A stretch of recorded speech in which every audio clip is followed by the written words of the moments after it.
8 teams in week 7 scored over 30 points. Obviously, none were projected to do that ahead of this slate of games. So I cannot wait to go game by game here and talk about every single fantasy relevant player for you, plus your team, even if they won or they lost. We appreciate you watching this episode. Hayden, there's only one place in my mind to kick off. I didn't see a single snap. You covered the entire thing, but I would argue the story of the season so far, the 6-1 Indianapolis Colts go into LA, beat the LA Chargers 38-24.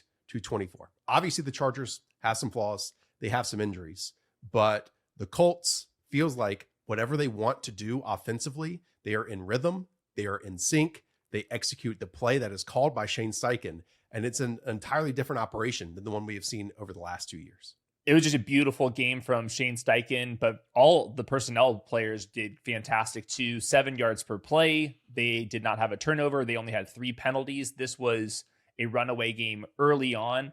They had no answer for Jonathan Taylor from the get-go. And by the way, Jonathan Taylor, his pace right now, we're talking about over 2,000 yards rushing, 26 total touchdown pace if you combined his last 11 games here. So this is on pace, if he can keep this up, to be a potential top 10 running back season of all time. That is not an exaggeration. That's what Jonathan Taylor is doing. He's obviously being able to do that because Daniel Jones is playing well, and Shane Steichen right now is running away with Coach of the Year buzz right now, and rightfully so. There's so much misdirection in this offense. There's so much play action attempts. When Daniel Jones has to slide around and make a play, he's capable of doing that. One of the early plays was a 3rd and 17, hits a 48-yard pass to Alec Pierce. Alec Pierce, who's just a role player, has another dig route in this game as well. They get Michael Pittman on the RPO to the flats, wide open. Tyler Warren's wide open in the red zone too. So this team just feels like there's guys that are wide open all the time. And the only reason that's happening is because they're super balanced. You don't know how to defend them. And then Shane Steichen's just a total maniac on the whiteboard right now. So this Chargers defense is still feeling the loss of Khalil Mack. But this was a blowout. And if Justin Herbert didn't go crazy in the second half, this could have been like 38-13.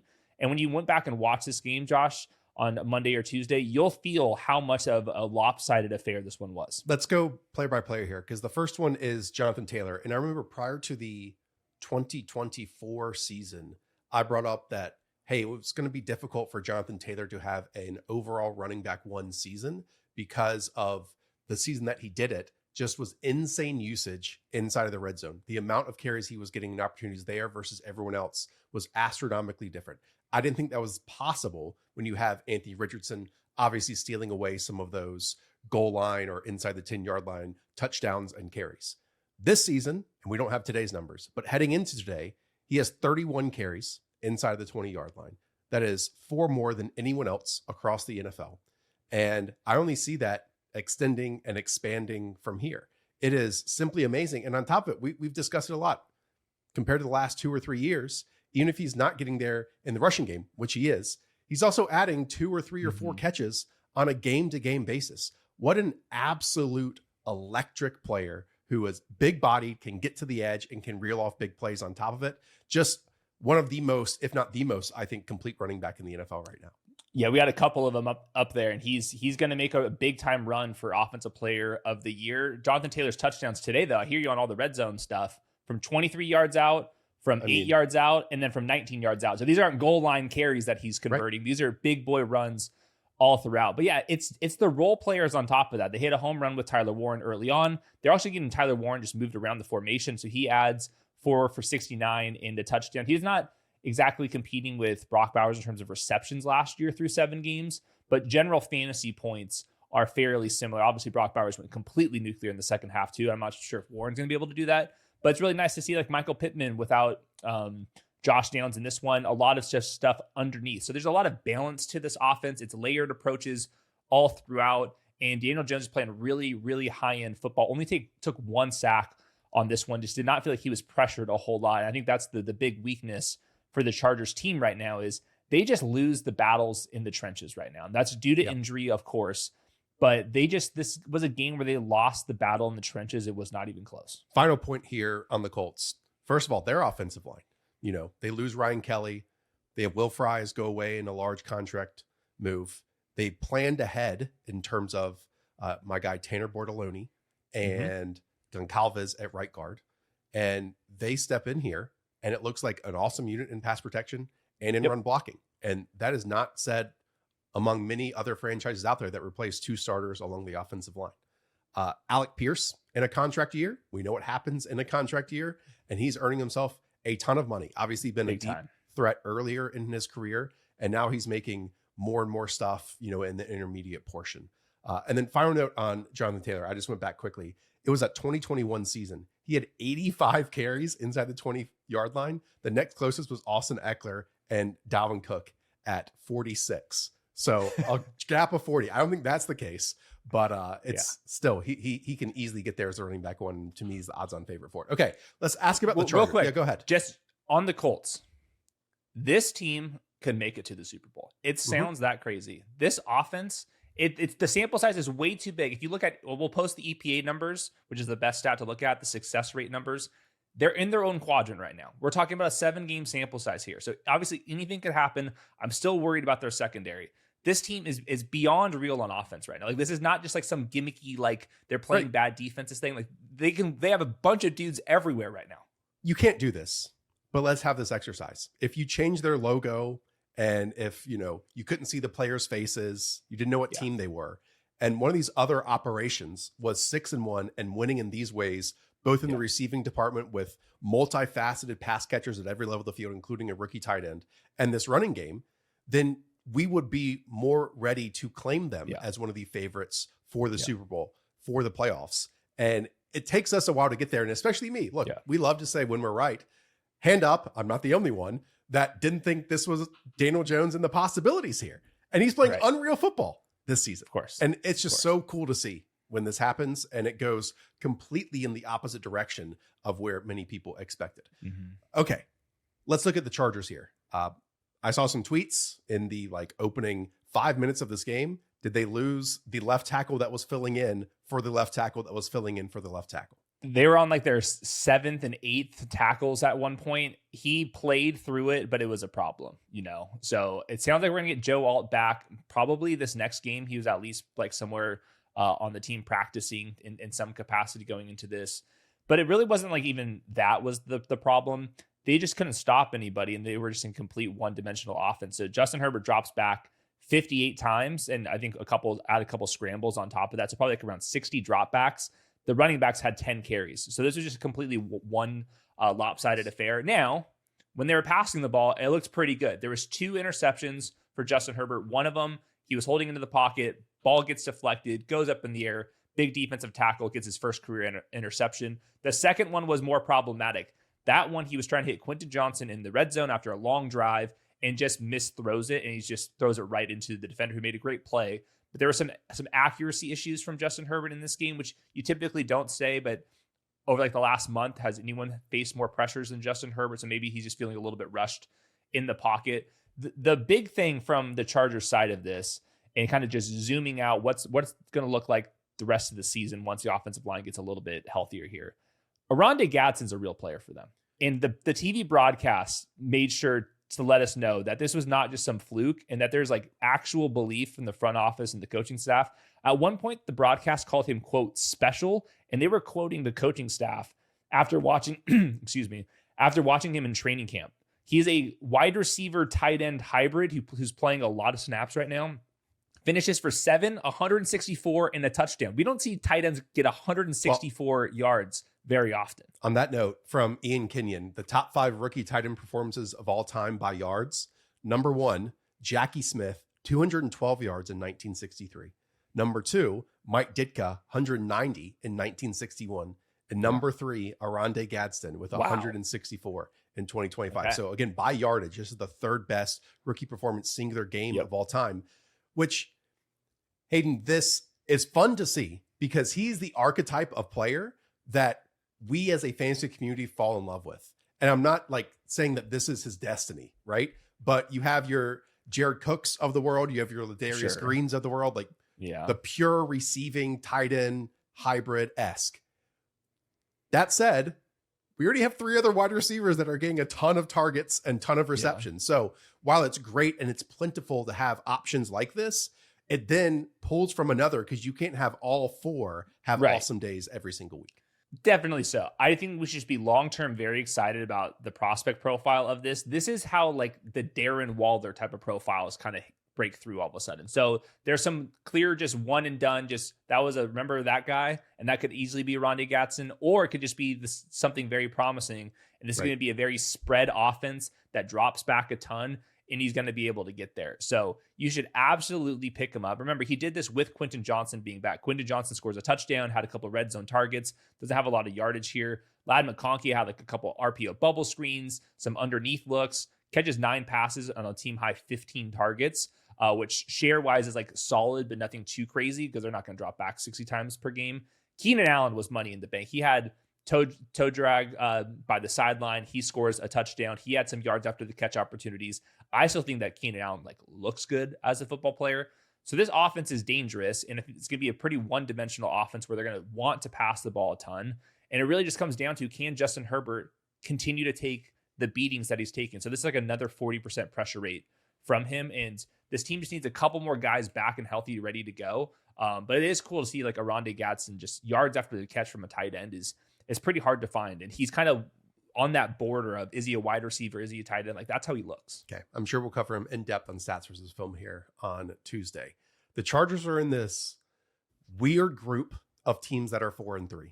And I would put them at like talent wise, one of the top. I understand that Jesse Minter's defense got absolutely torched in this game, but Jesse Minter's defense has done really well in other games, albeit many of those when Khalil Mack was out there on the field. You'd hope that Joe Alt comes back, and you hope this team plays their best football moving forward. They do have this like nice run coming up: Minnesota Vikings, Tennessee Titans, Pittsburgh Steelers. Then they play Jacksonville, and then Las Vegas Raiders. So you'd expect like, I don't know, 3 wins out of 5 there at the very least. So I still expect this Chargers team to make the playoffs, albeit they've been dealing, obviously, as the franchise always does, with a ton of injuries that leaves what could they have been if they didn't have them. Yeah, and this is, remember, the second year of a rebuild. They kind of traded away some pieces 2 off seasons ago to kind of get this thing going. So they're still missing some depth pieces, I think, everywhere. That's why I brought up the trenches. I think you kind of see that at like edge rusher, defensive tackle, and then offensive line as well. But yeah, they need to get their 2 best trench players back and before we can kind of like really take them serious. But there's a ton of potential here. I thought that Justin Herbert, this was his sloppiest game, and still was making some ridiculous throws. Green Bay Packers are 4-1-1 on the season as they beat the Arizona Cardinals 27-23. I believe the broadcast mentioned that the Packers were the only team in the league this season who led by 10 plus points at some point during one of their games. That did not happen here. They only took the lead with about 4 minutes to go, or let's say 1 minute and 50 seconds to go in the entire contest, but they do come out on top. The key difference here, and why the Packers, I would say, look sleepy and as if they were on the tarmac for a 5-hour delay heading to Arizona, that really did show up. And the Cardinals looked very sharp, specifically Jacoby Brissett. The difference was the Cardinals were 7 of 14 on third downs in this game, compared to the Packers being 3 of 10. I mean, I could just go in a list of big time throws that Jacoby Brissett made in critical moments. At 3rd and 4, early on, nice corner route, contested catch by Michael Wilson. That led to a field goal drive. 3rd and 23 before halftime, Jacoby Brissett throws an absolute dot hole shot to Zay Jones for 43 yards. And then later on, 3rd and 4 in the red zone, they're not just playing for a field goal, a touch 15-yard score to Trey McBride, front left of the pylon. Again, obviously a touchdown drive. 3rd and 14 later on, a 35-yard missile to Marvin Harrison Jr., another red zone touchdown to Trey McBride, which is now his 3rd touchdown in 8 quarters with Jacoby Brissett at quarterback, and then a 3rd and 2 in the red zone to Bam Knight that also ended in a field goal drive. But, and as we've talked about with Jonathan Gannon in the past, he's kind of been hit or miss with these calls to be super aggressive or to roll on his back and let the other team win it for him. Well, 6 minutes to go, 4th and 1 around midfield. They try a tush push / quarterback sneak, and the Packers totally stuff it. So the Packers get the ball back. A 4th quarter shuffle pitch to Josh Jacobs, which did not go anywhere. And Matt LaFleur definitely had some major issues with some of his play calling in those short yard situations in this game. He takes the offense off the field. Jordan Love argues with him. He puts the offense and takes the timeout back onto the field. 4th and 2, Jordan Love drops back and goes to his ISO ball winner. That is Tucker Kraft on an outside breaking route along the sideline. And then Josh Jacobs on just 13 carries ends with his second touchdown on that drive, again, to lead this game 27-23. But obviously, with about a minute and 30 seconds to go, the Cardinals definitely have a chance.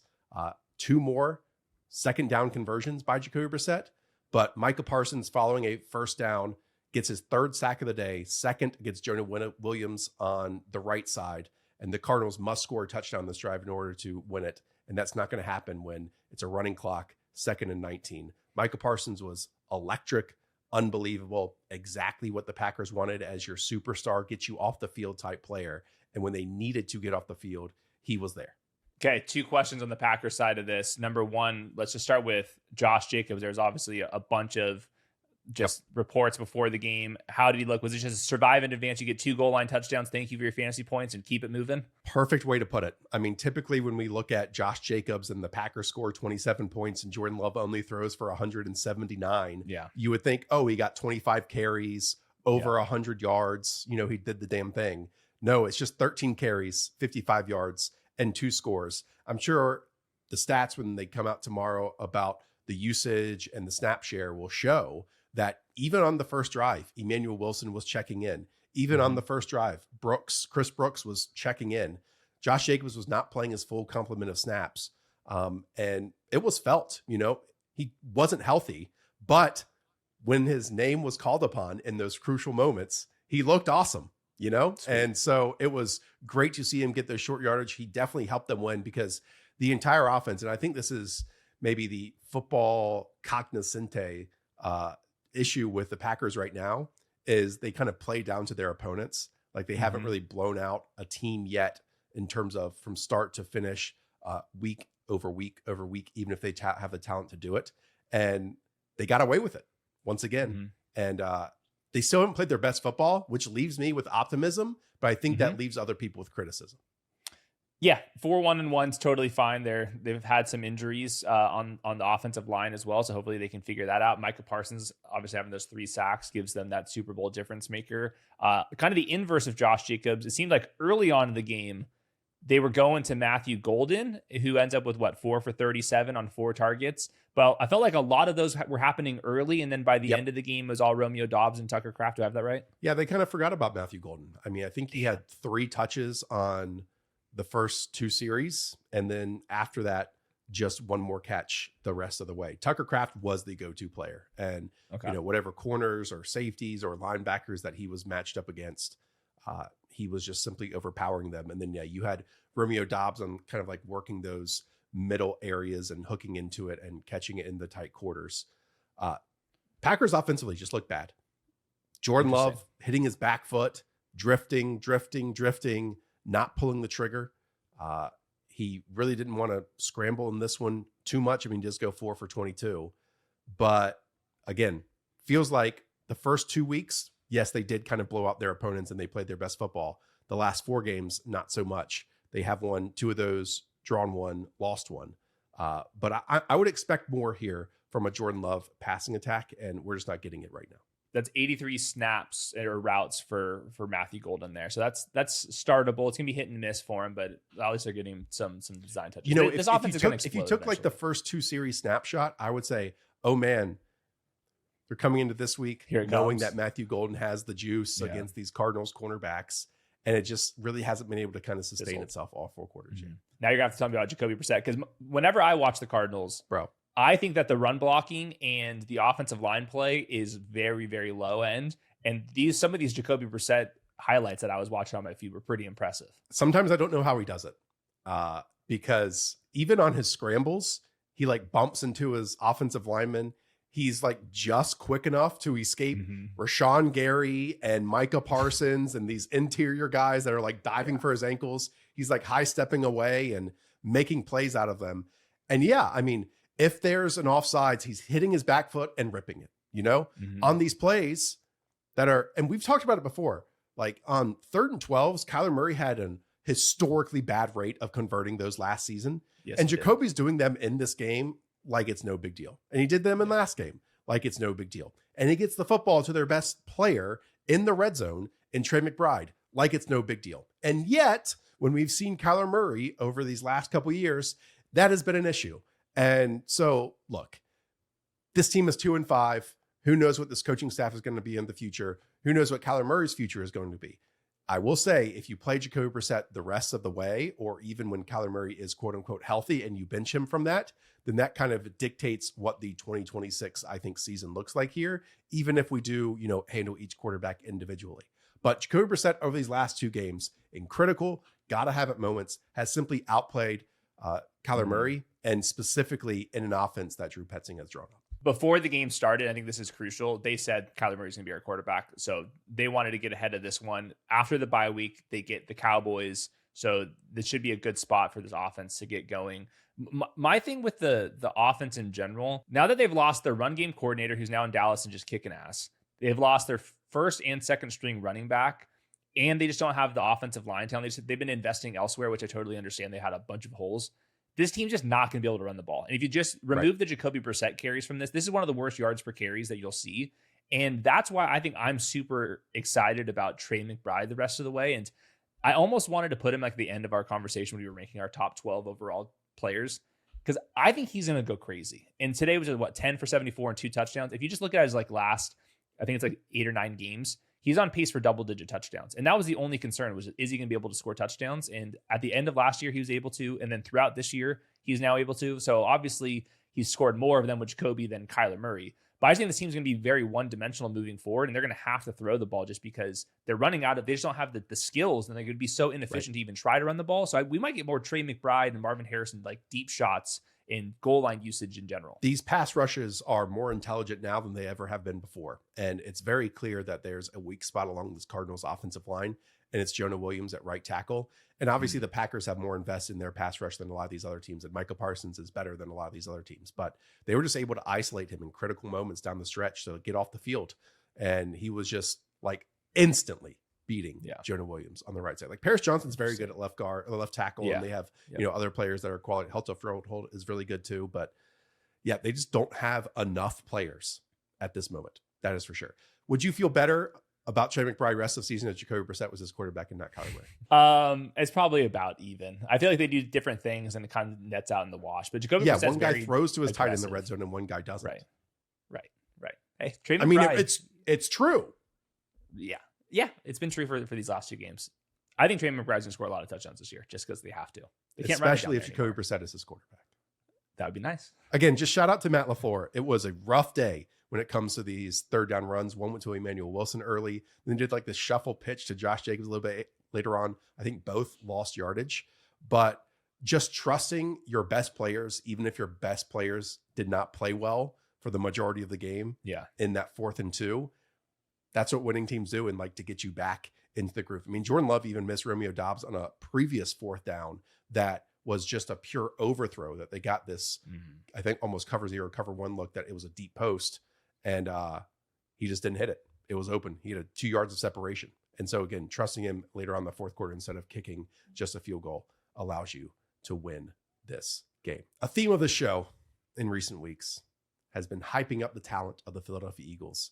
And yet for 4 quarters, it has not been sustained in many games this season. Well, I can't wait to go back and watch Philadelphia Eagles 28, Minnesota Vikings 22, where you see Devontae Smith 9 for 183 and 1. You see AJ Brown 4 for 121 and 2.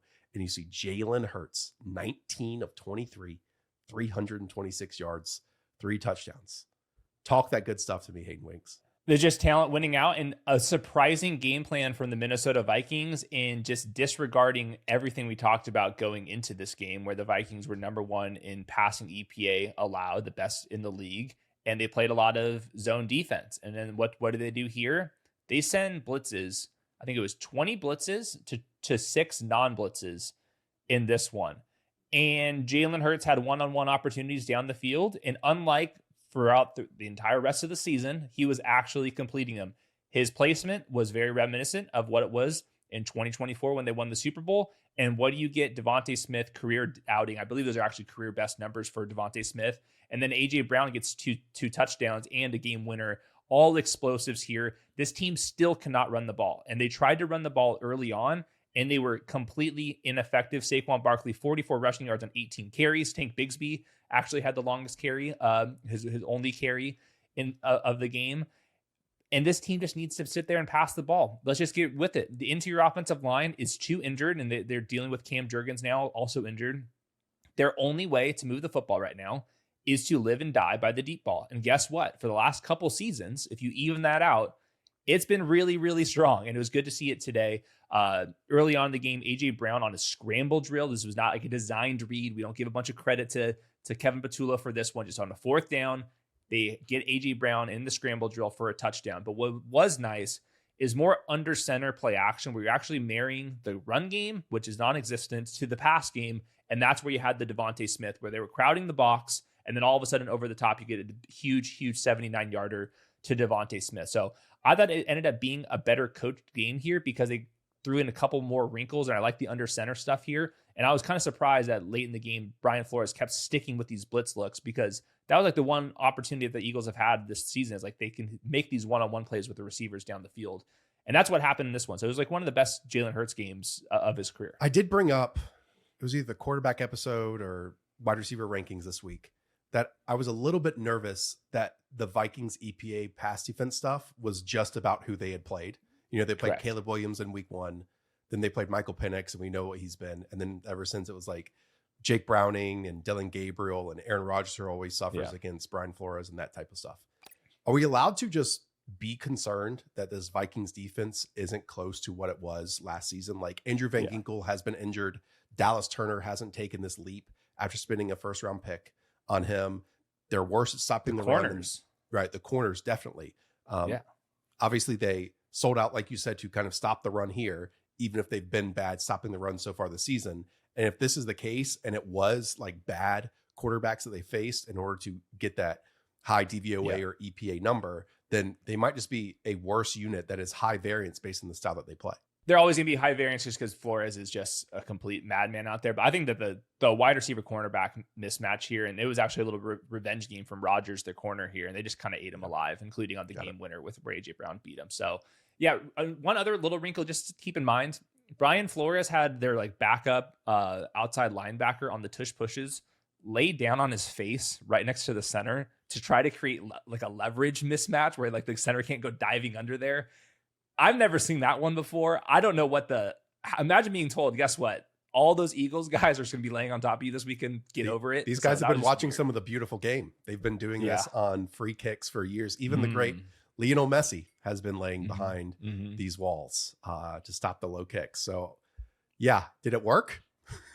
I mean, well, one of them, he got down there and then it was a penalty or timeout, I forget what it was. But it was just something where, like, if Flores is doing this, I do wonder if other teams are going to be like, let's give it a damn shot. I mean, usually their own strategy is not working. So I would give it a shot here. I will watch this at length, obviously, for Stats versus Film. And, you know, Eagles fans get really chippy when you say they've been bad and then they go and have a good game. I'm not anti-Eagles. I am anti-bad Eagles football. And we've seen Eagles bad football probably too often in comparison to their talent. So I guess my final question is this a repeatable passing attack based on what you saw today to Devontae Smith and Jalen Hurts? Not to this degree, but like, did they find the concepts that can work versus the turndowns, the inaccuracies, the spacing, the routes, the effort from the wide receivers in the last few weeks? The vibes were certainly better. A.J. Brown was pretty excited when he scored that second touchdown. I do think that the under center play action stuff, and you only do that so many times in a game. We just have not seen that. And they did kind of go away from the ground game at one point, and that's where you got the explosive play. So it's still going to be boom bust in the nature because they're so big play dependent. But on the averages, if you only have 3 big plays, you're still going to have some big games. And that's how they sold that game earlier on this season too. So if you're asking me, like, the playoffs start right now, and it's like Packers versus Eagles, who are you taking? I don't know, man. I still struggle kind of going against Philadelphia. They're so talented. They're not as good as they were last year. We've talked about that too many times. Like the interior offensive line, they've lost too many starters on defense. This year's team would lose to last year's team. But this team in a wide open NFL is still extremely dangerous. And when they're completing their downfield passes, it's one of these teams that's very difficult to beat. I still feel like at some point the running game will get right, even if the run blocking has been so poor. But they've been cycling all these offensive linemen on the interior, especially and even at right tackle. So maybe it doesn't. I would just be Jurgens left today. Okay, we got to talk about the Minnesota Vikings. Carson Wentz 26 of 42, 313, but he throws 2 interceptions. The reporting around the JJ McCarthy injury even took a weirder turn today, because initially when this happened, it was like, okay, it's an ankle injury, high ankle, and then he's going to miss definitely 2 games. And then they're going to London and Dublin, and then they have their bye. And so the expectation was that he would play out of the bye. But then the same person, Adam Schefter, who had that previous note, said, well, the expectation all along was JJ McCarthy to miss 6 weeks, no matter what, all along. I think that's kind of like rewriting what was previously reported. Yes. It is. Now, that is to say that I understand it's 313 yards and they scored 22 points, but it certainly feels like the early interceptions contributed to the Vikings losing this game. And Definitely. So while JJ McCarthy is not healthy, to me, this is one of those points of like, okay, now we should probably go back to JJ. They're on a short week. They head to my neck of the woods and they play the Chargers on Thursday Night Football. So if we're talking about all of the practice reps that Kevin O'Connell makes sure to note that JJ McCarthy has not had, then you're not going to have a bunch of them ahead of this next game. So then like the speculation was, well, it's going to be week 9 then. I agree with you though. The timeline keeps getting rewritten Shifted. here. And We are literally moving goalposts. We are moving the goalpost here. And by the way, CeeDee Lamb, who had a high ankle sprain where when he tried to return from the game, when he had it, he was unable to run, and he just returned and had 100 yards and a touchdown, and he plays wide receiver. So you got to miss me with all this stuff. They're hiding behind injuries, and that's okay. We're not writing off JJ McCarthy long term, and Carson Wentz is not going to win the Super Bowl for the Minnesota Vikings. He's not doing anything like the Sam Darnold stuff from this last year, and those 2 interceptions were horrific. The first one, Jalen Carter goes untouched, which, by the way, do not recommend that. Carson Wentz got absolutely obliterated, but also threw it right to a linebacker. And then the second one was a 2nd and 25, which don't get into 2nd and 25s, but Carson Wentz bails out and just throws an arm punt. So those were the 2 interceptions early. That got them down early going into halftime. It was 14-6. In the second half, I did think that Carson Wentz did settle down. That's why he had 313 passing yards and only took 2 sacks. Was it perfect? No, there were some inaccuracies. Those 2 interceptions were brutal, but they were still throwing a lot of out routes. Jordan Addison went crazy for 9 for 128. Justin Jefferson had 5 for 79 and nearly had a touchdown that Cooper DeJean kind of punched out. So they were able to move the football. That's a credit to Kevin O'Connell. That's a credit to how good their skill guys are. And Carson Wentz ended up playing okay in the second half to kind of keep this one at least with a chance to win. I don't know if they're going to go to him this next week. If I'm just reading between the lines and how important practices are, I'm guessing Wentz is going to play 1 more, and then it'll come down to week 9. And I think this is always about developing JJ McCarthy and not putting him into a bad spot. And with the offensive line being banged up, and because they didn't want to practice him and throw him out there into London and Dublin, they're just going to wait. And then he'll come back in week 9, and then we'll go on with the rest of our lives. I guess my point is now it can't be, well, Carson's playing so well that we can't take him out. Yeah, no, for sure. They have to live and die by JJ McCarthy the rest of the season, and they'll be right around 300. They'll be either be 4-3 and 3-4, and then it's, can he go on a run? I mean, I'm even looking at their schedule. I even wonder if the Minnesota Vikings make the playoffs this year, because it's a buzzsaw coming up. Who knows about the Chargers? That is a short week. Then it's Detroit. Then it's Baltimore. And we expect a very different Baltimore team out of the bye. Then it's Chicago, Green Bay, Seattle, Washington, Dallas, Giants, and then Detroit. It's real tough. So if I had to guess, I do not believe the Vikings are making the playoffs. Yeah, and it'll be just kind of one of these interesting years where they went kind of all in. If you look at their offseason moves, this is kind of like an all-in year. Obviously, they have so much talent still lingering that this team can go on a crazy run. And this is always going to be a tough spot this year with the Minnesota Vikings going to an inexperienced quarterback who is now going to have to bail them out. I think he should play, man. He's got to play. Like, I understand. That's what I've been saying the whole time. Yeah, he needs to play. Yes. He's young. He's played, 6 quarters in his entire career, basically, so far? Yeah. 8 quarters? Like, he has to play. It's really that simple. And even if he plays poorly, they're probably not going to be in a position to draft someone in terms of being like the number 1, number 2, number 3 overall pick, even if this quarterback class is up in the air. And then he's the youngest starting quarterback in the NFL. And you just go into next year and hopefully there's more development. To me, it's that simple. Unless they flirt with Aaron Rodgers again, which I really wonder if they could go back and redo everything if they really did want to re-sign Aaron Rodgers for this season. That's the quarterback that went away. What about Daniel Jones, Sam Darnold, all the other, guys that are winning? I'm just saying Aaron Rodgers was the last one of that group. No, I mean, that was like, that July storyline before he's like, okay, fine, I'll just go on over to Pittsburgh, I guess. Yeah. Bottom line, if JJ McCarthy was a dude, he would have been playing weeks ago. They don't know if he's a dude, and they want to play the long game because he's a young quarterback and they want to develop him. Is that the worst plan? I don't think that's the worst plan, but you also have to stop gaslighting me that he has like this crazy super high ankle sprain that he had to be sitting out this entire time. If Carson Wentz throws 3 interceptions on Thursday, I will guarantee he's going to be the quarterback in week 9. Final question. Anything you want to say about Jordan Addison or Justin Jefferson? I mean, Addison goes 9 for 128 on 12 targets. Jefferson goes 5 for 79 on 10 targets. And then Jordan Mason gets a touchdown on top of 15 carries for 57. Not a lot of big takeaways. Like I said, they were trailing the entire game and they were pretty one-dimensional, trying to throw the ball like crazy. So Jordan Mason dives out at the pylon and scores a touchdown there. And then Addison was going crazy. So he's been catching great game scripts. And obviously we talked about the Eagles defense. There's a drop off in the secondary going from cornerback 1 to cornerback 2. Justin Jefferson was like this close to having a big game, and 5 for 79 is something that you can live with. So it was like they kind of fought back in the second half. Like this team easily could have just cried on the sideline after the beginning 2 Carson Wentz interceptions. This team's still like just too good to not move the ball continuously. Dallas Cowboys 44, Washington Commanders 22. We had this idea of who the Cowboys are going to be this season. Just, hey, they're going to have to score 44 points every week because their defense can't keep the other team to less than 40.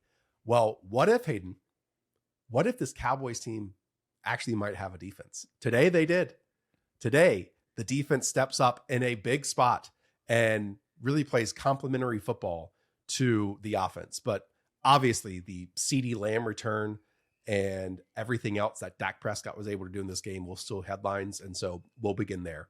I mean, even early in this game, you really get the trifecta. You get a defensive pass interference against George Pickens down the right sideline. You get a short conversion to Jake Ferguson over the middle of the field.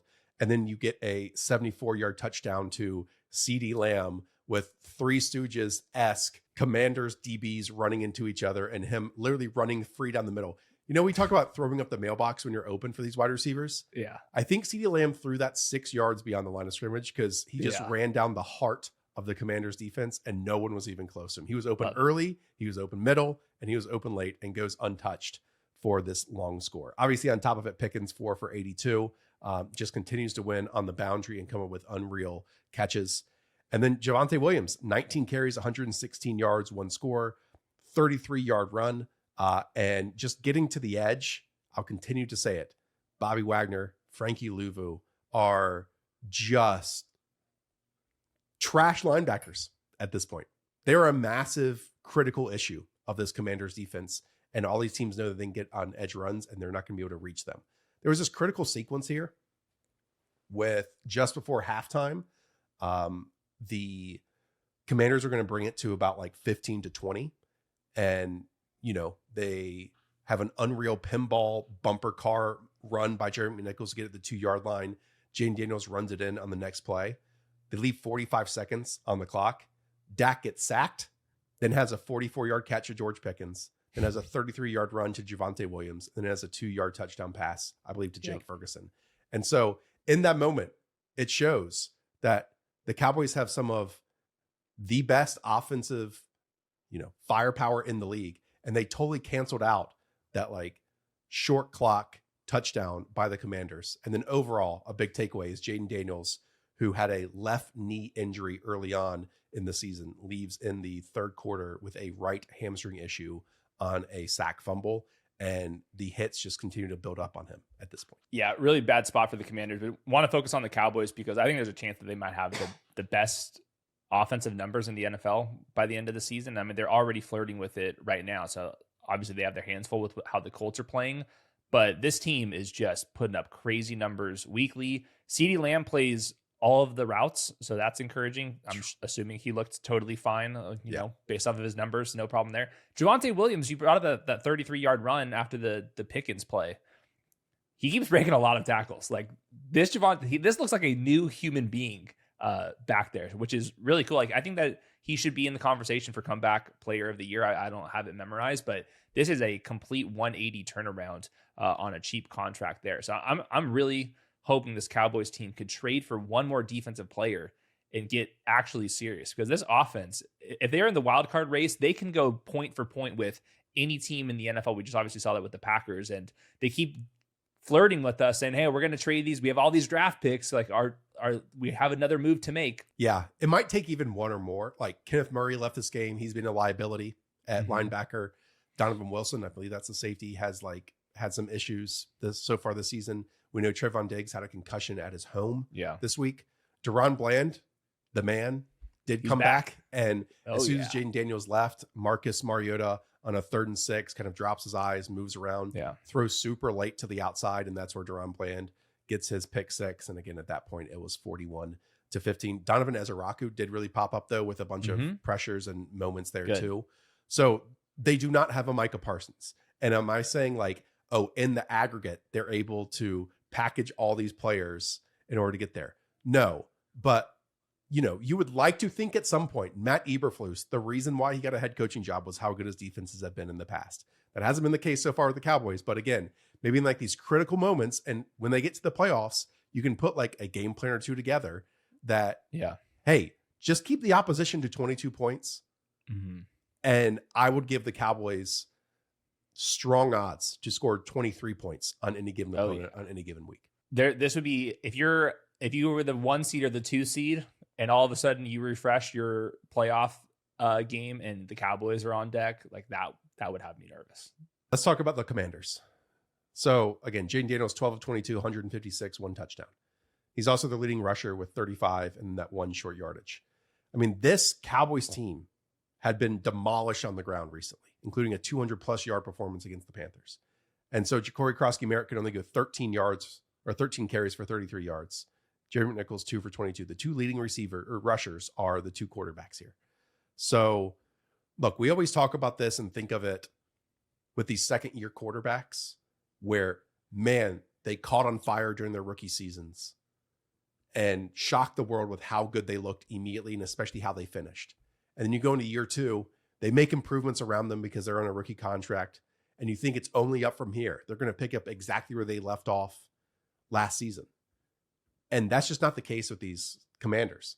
I mean, they're 3-4 right now. We know Jaden Daniels has missed some time. They made the move for Deebo Samuel. Terry McLaurin got the contract after missing training camp. Both those receivers were missing. So he's throwing to Jalen Lane, who had a drop. Chris Moore. I didn't know Robbie Anderson was an active player for them, but he goes up here for 4 catches for 36 yards. Really didn't know it until the football was in his hands. But at the same time, I would say the offensive line overperformed last year, and they tried to make it better. And then it's probably not better. Maybe in individual spots they are, and maybe it gets better when Sam Cosmi's out there. So it's just one of these cases where I think Jaden Daniels' play has taken a step back. He, just didn't see some middle of the field options in this game. He was airmailing them or underthrowing them at the exact same time. And so I think he has regressed, and it makes sense coming off an injury. But again, slight frame, banged up, and this happened last year, and now it's happened basically twice in 7 games so far. And it does make me nervous kind of the rest of the way with how he opened himself up to these hits. Yeah, that was going to be my point here. It's unfair to talk about this. We're dealing with very small sample sizes, but it was the knock on him pre-draft is he takes big hits, and he's a very slender quarterback.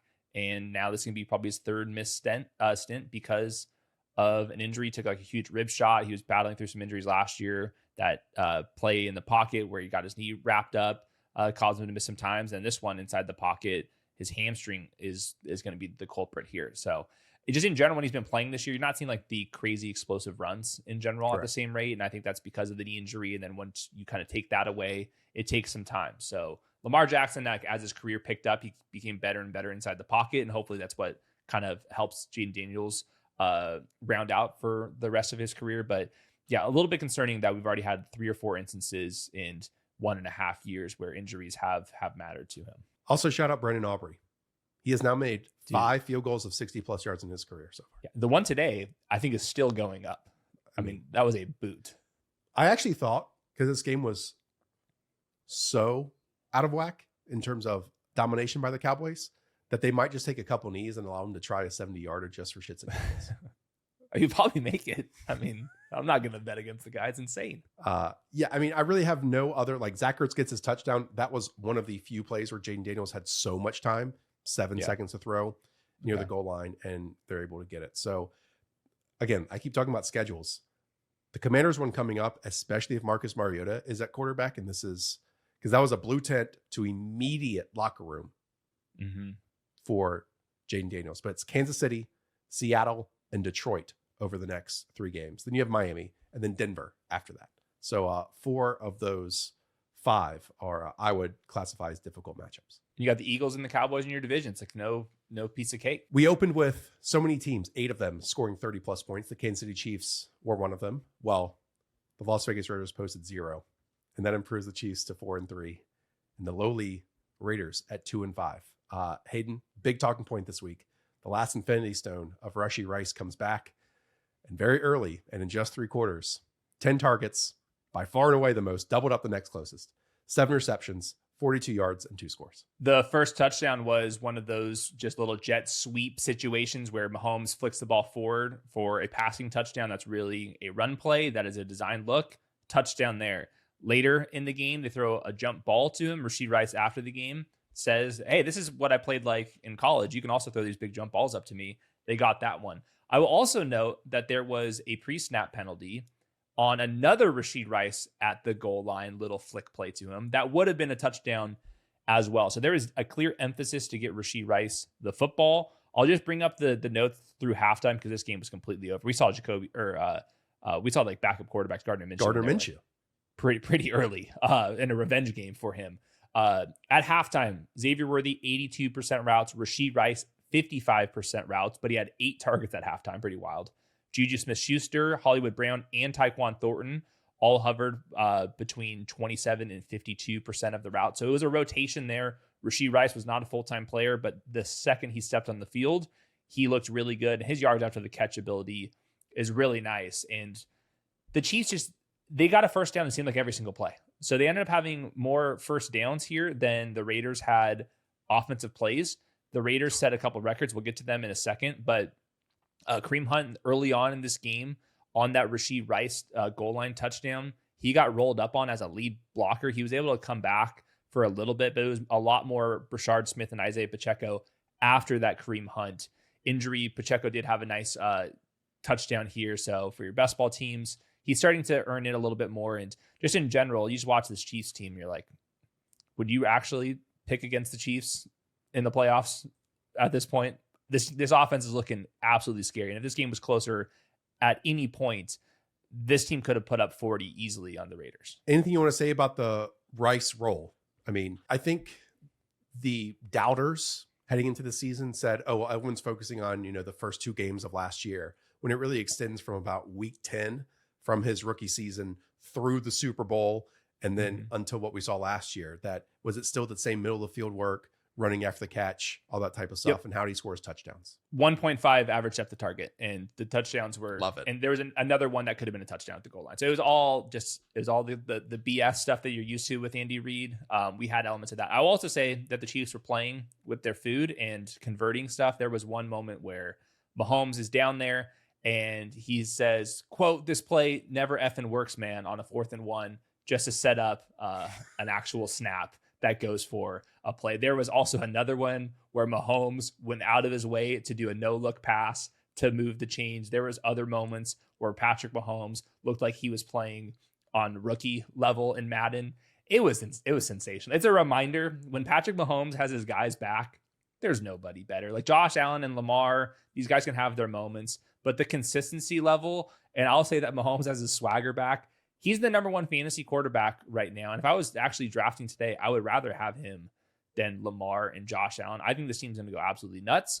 And this will be the team that I hope that you guys invested a lot of. And if you held the line with Rashee Rice, if you can sneak into the playoffs, he's going to be a real asset. I think that we would have some conversations of how many wide receivers would we rather have than Rashid Rice rest of the season? It would be on one hand, and I'm not even sure how many fingers. Is there anything we can read into Isaiah Pacheco finally getting 15 carries, 57 yards, and a touchdown? Which, by the way, and I'm sure this is garbage time stuff, it might not have been. He might have gotten involved early. But Brashard Smith also popped in here with 14 carries in comparison to Kareem Hunt's 4. Early in the game was the Brashard Smith just like first down, sub in for a play, giving him a little screen play or another little underneath play. And he converted all of them. He as like the jet sweep motion type guy. Yeah. He has his own playbook. It's like the 5th sheet of the playbook. It's just all Brashard Smith plays, and it was very effective. He got more carries late in the game. A lot of it just stemmed from the Kareem Hunt ankle injury, which doesn't sound like it's overly serious, but it did impact him. And then Pacheco scores running right up the gut, kind of a vintage Isaiah Pacheco touchdown. All right. I'm sure the Raiders did do some historic things. I see just on the team stats page when looking at them that they had 30 total plays on offense. Nate Tice pointed out that is the fewest amount of plays an NFL offense has run in a game since at least 2002. Bad stuff. I got it. It's the second fewest by an offense in NFL history. The only team to have fewer than that was 1999, the Cleveland Browns, which I think somebody pointed out was like their first game back. I mean, this was like unprecedented BS. What it felt like, you play half court basketball, you can play winners or losers, and winners, you get a bucket, you get the ball back. That's what it felt like in this game. The Chiefs would score a touchdown. I would go get a cup of coffee. I would refresh, come back to the TV, and all of a sudden the Chiefs would have the ball again. I never saw Raiders play the entire game. I was covering this team. I never saw a Raiders play. Also, on top of that last stat, the Raiders became the 20th team since the 2000s kicked off to have under 100 total yards. So it wasn't just the play volume. They had no explosives in this one. Ashton Genty was completely over, but there was one little note for Ashton Genty. He only ran a route on 11 of 21 dropbacks with Geno on the field, which is a little bit more Raheem Mostert. This defense for the Raiders, by the way, lost Max Crosby halfway in this game with back and knee injuries. And immediately, you don't see Max Crosby on the field for 1 second. You're like, oh, he's actually like really injured because he never leaves the field. If they don't have Max Crosby, this will be a generationally bad defense on top of this. So we're going to get Jacoby Myers probably going to get traded soon. And on top of this, Josh, if you want to pull up their schedule, they play the Broncos twice. They get the Browns, they get the Eagles, they get the Texans. It's one of the most difficult defensive schedules for the Raiders on offense the rest of the way. I'm not sure if they're going to bench Geno Smith soon enough, but I know Pete's one and done. I know Chip's one and done, and you can pretty much kiss the guaranteed money for Geno Smith. That's just going to turn into dead money. And I don't know what the Raiders are going to do long term. Like, how many like actual crucial pieces do they have moving forward here? And this is why you can kind of nitpick the Ashton Genty pick instead of an offensive lineman, or get Jackson Dart. Like, there's so many other ways to do this. Ashton Genty, the cherry on top piece. We're so far away from the pie being completely made here. So this was a low for the Raiders, and that's saying something. I'm looking back at September 12th, 1999. Again, expansion franchise, I believe, Cleveland Browns, when they came back after, losing their team to become the Baltimore Ravens, so on and so forth. The Steelers beat them 43-0, even if the Browns were at home in that game. The quarterbacks were Ty Detmer and Tim Couch, who went 0 for 3 in his debut. Rushers and Terry Kirby, and then the leading receiver in Kevin Johnson. And that's it. That's very different. It started the jersey. And the Couch Correct. jersey was started on how bad that team was. That is very different than bringing in a 70-plus-year-old Pete Carroll, a offensive coordinator from Ohio State, used to be an NFL head coach, and Chip Kelly, a quarterback who's well beyond 30 years of age, and trading a pick for him in Geno Smith. And then, spending an early pick on Ashton Genty. They tried to expedite the process and believe that they could compete. That's what other moves did. And it's clearly not working. This is just like a bad move. Like, we could look on it from the jump, from the offseason, and paint a picture like we try to do with both the positives and say, oh, this is how it can work. But with really how the offensive line started from week 2 and on, to me, it was very clear that it wasn't going to work. And basically all the defensive pieces outside of Max Crosby, that it's like, okay, you might be able to pick here and here and here as these veteran players that have done, and rookies that have done well in these other spots. but you just don't have a roster to try to like No. jump the line and compete immediately. And that's probably a Davis and Tom Brady issue at the top. Yeah, definitely is. This team had just no business making the moves that they did. And it's going to blow up in their face. It's going to cost them $18.5 million guaranteed to get out of the Geno Smith contract. And yeah, they're going to get peanuts for Jacoby Myers at the trade deadline. And then they're just going to start playing Jack Besh and these guys. And like, that's just going to be the state of the Raiders for the rest of the season. And there's just no promises if they're going to stick with Geno Smith. But really, like, all this like really kickstarted when they lost Colton Miller at left tackle. That was the only saving grace on that offensive line. And now it just goes like 5 underwhelming players across the line. Speaking of underwhelming, let's talk about the Miami Dolphins as they get stomped on the road. 31-6 by the Cleveland Browns. Yes, this Browns team posts 31 points, and your offense that you've invested everything into can only muster 6 points. Heading into this one, it was obviously well known we'd get winds and weather. I would say, like, overall, you couldn't see a huge impact on the success of plays, but from a play calling standpoint, it probably did impact it in the tune that, hey, when you look at the Browns only dropping back 20 times and then having, 31 carries, they just did not ever feel the need to throw the football in the least. Quinshon Judkins, 25 carries, 84 yards, 3 scores. Now, you might wonder, how can he only have 84 rushing yards when one of those runs is 46, and then on the 24, he has, just 38. And by the way, I think that 84 went lower than his rushing projection, despite him at 90. Despite him being one of the highest scoring running backs out there. It's because the quarterback on the other side was literally handing the football to the Cleveland Browns on short fields over and over and over again. Tua Tagovailoa was 12 of 23, 100 yards, and 3 interceptions. There was one when he was pressured in his face, free rusher from way deep, almost like a safety. And he just like stares at it for so long and then just forgets where his wide receivers are going to be, throws it into space, and directly into the hands of a Cleveland Brown. There was one where he's a bit high of an overthrow to Devon Achane, goes off his hands. Tyson Campbell grabs it and runs it in for a pick 6. And then the final interception, I believe, out of his own end zone. You can just see Mike McDaniel basically pointing to the sideline and saying, hey, go sit over there. Do you think, like, how permanent was that finger point is my question to you? An aggressive, animated. I'm going to try to find the clip tomorrow to put it out there on Twitter. But it was, hey, you're donezo. And then on top of all this, Mike McDaniel post-game says, well, this week of practice, actually Quinn Ewers earned the backup job over Zach Wilson. And that's why they pivoted on over to Quinn Ewers being here as 5 for 8, 53 yards, which, by the way, Quinn Ewers' first snap, he tried to throw an interception directly into the breadbasket of a Cleveland Brown. And then this first third down, he drops the snap and takes a sack. So it's no better, He also has Jalen Waddle, who in this game, only 1 catch for 15 yards and 4 targets, beautifully run out route for probably a gain of 20 plus, and then puts it on his inside shoulder directly into the defensive back and means he's not going to have success or catch that football. So I don't know what the Dolphins can do at this moment. They were terrified offensively. And that's despite Devon Achane going 13 carries for 82 yards and an up the middle, or I should say actually on the edge, off tackle with a pulling offensive lineman, 46-yard run for Devon Achane very early on. And one, surprised he didn't break it away because he got actually hawked, I think, from Tyson Campbell. And then 2, maybe they get the running game going. Nope. Dunzo. Absolutely nothing. And you just wonder, what is the first thing to fall?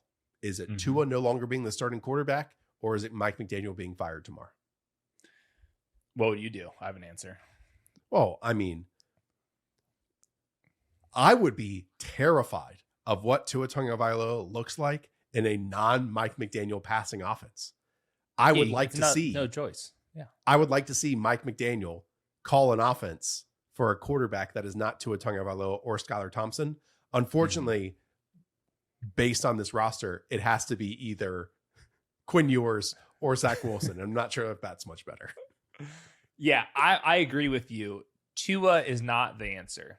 There's a chance Mike McDaniel's still such a good play caller that you'd want to stick with him. I think ultimately both are end up going to be gone. But if I was picking the order, I would much rather see Mike McDaniel with another quarterback than Tua with a different quarterback. By the way, today, Tua had a 10% pressure rate against, which most quarterbacks are in the 20s, 30s, 40s. 10% is nothing. To have that game and you weren't even under pressure very much is as bad as it gets. That's crazy. I mean, I could go through individual notes. I'm not going to. It really was tremendously bad. I mean, there was this one moment, Dolphins on first down at the 11-yard line after they were gifted a series in the red zone after a missed field goal, but got unnecessary roughness. Okay. First down at the 11, low snap. He just has to fall on it. So it turns into 2nd and 19. And then a quick speed out turns it to 3rd and 13. And there's no chance Tua Tagovailoa is going to convert a 3rd and 13 without Tyreek Hill on the field. And by the way, in the second half of this game, Darren Waller leaves because of a pectoral injury. And so pectoral's never a good sign. I've never seen a 2-week pectoral injury in my life. I would expect him to miss the rest of the way. Just quickly, because I know I talked up Harold Fannin a lot. He did lead the team in both targets with 5 and receiving yards with 36. The Browns scored 31 points. Obviously, one of those was a pick 6. They just didn't have to pass the football. Mm-hmm. You know, it's that simple. Mm-hmm. The Dolphins could not press them in the least.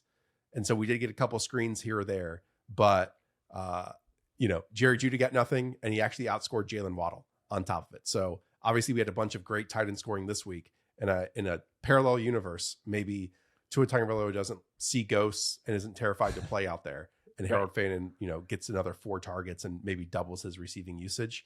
But all that they had to do was short fields, and Quinshon Judkins actually got back-to-back Wildcat carries in order to score his touchdown. Yeah, Fannin, 82% snaps. So this was the game without David Njoku. They could have kept him in that same exact role and brought in a run blocker. They didn't. So he was actually on the field for a lot more. So if David Njoku misses again and the Browns are trailing points, I think Fannin would be a great play. Going back to Tua real quick. We're going to play a game here. How much guaranteed money is on the books for 2026 for Tua next year? Yeah. And guess higher than we think. Higher than I think? I was going to say $40 million. $54 million guaranteed. And if they're going to cut him because of the way the proration works, even if they post-June cut him, it'll cost them more money than otherwise to keep him around. So it's the worst contract in the NFL right now. It's him and Deshaun Watson. It's like, it's about the same. Like, we're talking about, this will be one of the biggest dead cap losses out there. And I don't think that you're going to get very many head coaches to come sign up for Tua. Well, that's what I was going to ask, because look, we just saw Daniel Jones, who kind of looked like a train wreck during his time, often injured at the final points with the New York Giants. I think Carson Wentz might be the next closest one that, even when, he left Philadelphia, then he goes to, I believe it was Washington, and is able to start some games after that. So we do see reclamation projects, and we can go further down the list, Sam Darnold, Baker Mayfield, after he, gets cut and signs up for that one time. I do think this 2-1 is different, where, you are one shot away, one bad hit away. And it's tough to just build a team around that or even count on that in the least. And so to me, I really do wonder if he lands on another team after this. I'm sure he does in some maybe backup capacity, but I don't know if it's going to be as open-ended to even earn a starting role. But I could be way off on that. He could also just be the backup to the 4th overall pick that's going to be a quarterback to the Dolphins too. I can see that, where it's all right, well, we're already paying him, might as well stay around, kind of what Kirk Cousins is doing for Michael Penix, a situation like that. But it's a really dire situation. I think that the difference between Tua and all those quarterbacks you listed is those guys, while bad, they at least had more physical tools than Tua does. Tua is very accurate, but we've seen the best of Tua in the offense that is perfectly suited for him, with the best weapons in the NFL for him. And I think Mike McDaniel is a very good play caller, and it still wasn't enough once games actually mattered. So with the other quarterbacks, you can at least dream of a situation, Sam Darnold ripping all these downfield passes and stuff. I just don't think that you're going to see that with Tua. I think the imagination's starting to dissipate. I don't like watching Tua in a Mike McDaniel offense. I would be terrified to watch Tua in a non-Mike McDaniel offense. Broncos 33, Giants 32. And one of those games that when you see the win probability chart, it goes 95%, 95%, 95%, 100%. A crazy ending. And we have our guy, Brentley Weissman, talking about it. Brentley, I mean, I don't even know where to begin here other than the Broncos refusing to play football for 3 quarters, 0-0-0, and then posting literally 33 points in the fourth quarter. Talk me through it. Yeah, so I mean, a lot to talk about, a lot to take away here, Josh, Hayden. But I mean, the Broncos literally were playing the worst offensive game through 3 quarters that I've seen all year, maybe minus the Jets last week. They were abysmal. But in the fourth quarter, Sean Payton finally got out of his own way, let Bo Nix do what he does well, push the ball down the field. They got him on 2 design quarterback runs in the red zone. Receivers like Marvin Mims, Cortland Sutton are making plays down the field. Like, early in the game, Peyton was just so afraid to let Bo uncork the ball. Everything was underneath. There was execution issues with drops and things like that from receivers. But Sean Payton needs to let Bo unleash, because that's how this offense will go. Because I think today was like a perfect showing. I'm going to raise my hand. I want the people to know that Brentley is an Oregon Duck. That he I do. loves Hand up. I do. Guilty. If I can, I just want to put that on the table. If I can just offer a counter perspective on that, I think one reason why Sean Payton might have been hesitant to open this is because Bo Nix has been bad this season. And on 10+ yard passes, Bo Nix has been like the 31st quarterback in the NFL. So maybe this is like the turning point of, oh, Bo has now re-earned my trust, and I don't have to just call these swings and underneath stuff. That, hey, moving forward, how Bo ended last year on these downfield throws is what we took in the fourth quarter, and we can move forward. That's definitely a fair point. But all I know is how he's been calling the offense through this season is not going to win the football games. It's just simply not, you know. And yes, Bo hasn't been as sharp as he was last year. However, if that's how you're going to call a football game, then you might as well bench him. You know, that's kind of like where I'm at. But their turnaround today was really impressive. I do think the Broncos, even with Bo struggling, they have a Sean Payton problem. I really believe that. I don't think he is right now currently has a good flow for calling plays. There was, I think, 6 times they had the ball at the 2 in the red zone, and there was 6 straight pass plays. One resulted in a fourth down stop when they were on the 2. A wide receiver screen to Cortland Sutton got stuck, you know, and missed out on a touchdown. J.K. Dobbins is running the ball really well, and then they decide not to give him the ball on the 2-yard line for essentially 6 straight plays. And so I just think Sean Payton is just not having a good season so far. But still, today was just incredible game in the fourth quarter. Yeah, kind of just like splitting the difference between you guys. They're not running the regular standard drop back game at all, which was, and that's going to be like my question for you, Brentley. In this fourth quarter, how much of this was bootleg? Now I'm throwing it back to the other side of the field. How much of this is like a Marvin Mims stuff, or was this all layered throws? I agree that you have to at least see if he can do it, because the way that they're calling is too conservative, and it's just not you can't win playoff games like that. How much of this comeback was regular quarterback stuff? Obviously, he's getting lucky if you can go put up 33 points in one quarter, which is, by the way, the first time in NFL history a team put up 33 points in the fourth quarter after being shut out through 3 quarters. That's a lot of football being played for actual history there. So how much of this was normal stuff versus what we saw as a rookie, where it's reverses and yards after the catch? Truthfully, probably 50-50. You know, honestly, a lot of it was kind of rolling out. Marvin Mims bailed him out in 2 passes. I mean, to be honest, he had a few good passes, Colton Sutton down the field, which were really impressive, really nice balls. But again, I mean, he was hurt by a lot of drops earlier in the game as well. But a lot of it was, to your point, Hayden, rollouts, Bo using his athleticism to get him on the edge, and then just kind of making a good pass down the field. But his receivers really stepped up in the fourth quarter. Fourth quarter was nuts. No, it was insane. I mean, we could go play by play here. Yeah. Hopefully a lot of people watched it on Red Zone, but like the 6-play, 68-yard touchdown drive in 51 seconds, that turns, you know, a 26-23 lead for the Giants into a 30-26 lead for the Denver Broncos.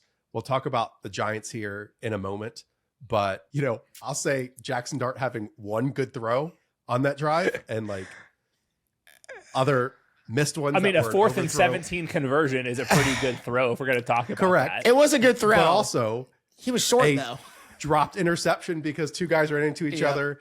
A terrible DPI call when Riley Moss is actually playing for it. He obviously scores the go-ahead touchdown towards the end. And then, the field goal when actually the Giants kicker for the second time in the game misses the extra point, which would have sent this game to overtime. 29-yard pass to Marvin Mims, like you said, kind of a back shoulder go up and get it, which Marvin Mims hasn't come up with so far this season. 5-yard penalty because Brian Burns was like cramping in his calf and couldn't get back on. Then a 22-yarder to Cortland Sutton. And then obviously that ends it. Crazy stuff. Okay, let's talk about the Giants because overall here, Brentley, Vance Joseph destroys rookie quarterbacks, right? And so the New York Giants posting 32 points, Jackson Dart going 15 of 33, 283, 3 touchdowns, 1 interception, 4 sacks. I know there was a lot of really good positives early on, some luck that played involved, some negative moments too. But I think just overall, having a chance to win this game is a major positive takeaway. I 100% couldn't have said it better. I mean, Jackson Dart, outside of the interception late in the 4th, and then obviously the one that should have been picked where the two defenders hit each other, he was playing damn near flawless football. I mean, it was really, really impressive.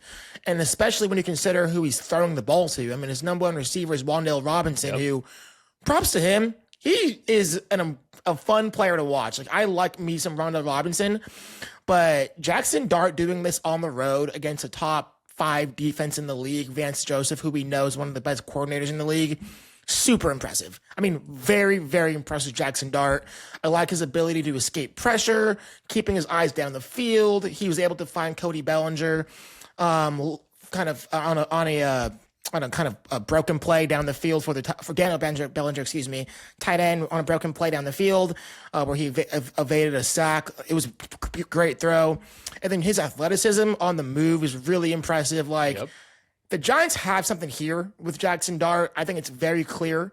He's going to be a good quarterback, I think, for a long time. Hopefully it's with Dable, because I think Dable's good for him. I think he's a good fit in that system. I'm afraid if they fire Dable, that could mess up his development.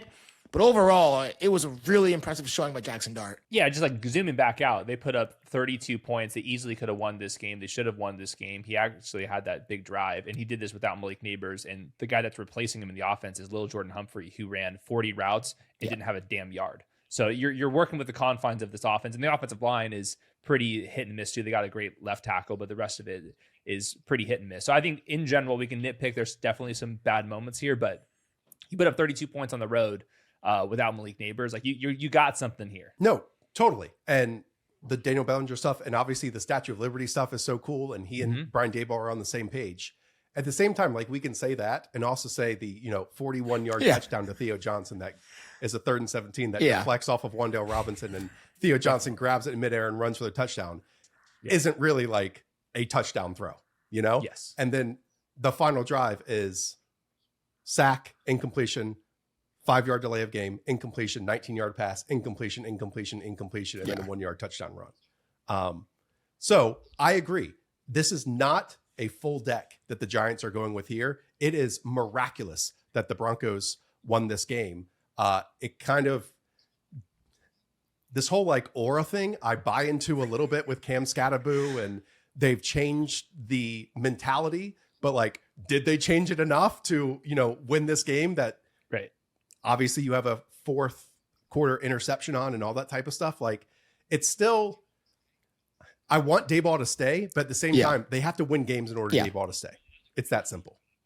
Brentley, that was a great point that you brought up, just talking about going to Daboll because you have Jackson Dart, and that's obviously what he's going to be telling ownership. Josh, to you, is there like so much kind of colleginess and just like the vibe? I didn't get to watch this game until the 4th quarter, so I didn't see the good stuff early on. Yeah, just in general, though, like, do you think that there is a case that Daboll is orchestrating such an odd offense that there could end up being a case that he needs to stay even if the record is kind of bad? Yeah, I mean, you can tell that he knows that Daboll knows that, for how much he is investing emotionally animated wise to his quarterback and basically hugging him and emoting to him on the sideline, that he knows that this is his ticket to stay.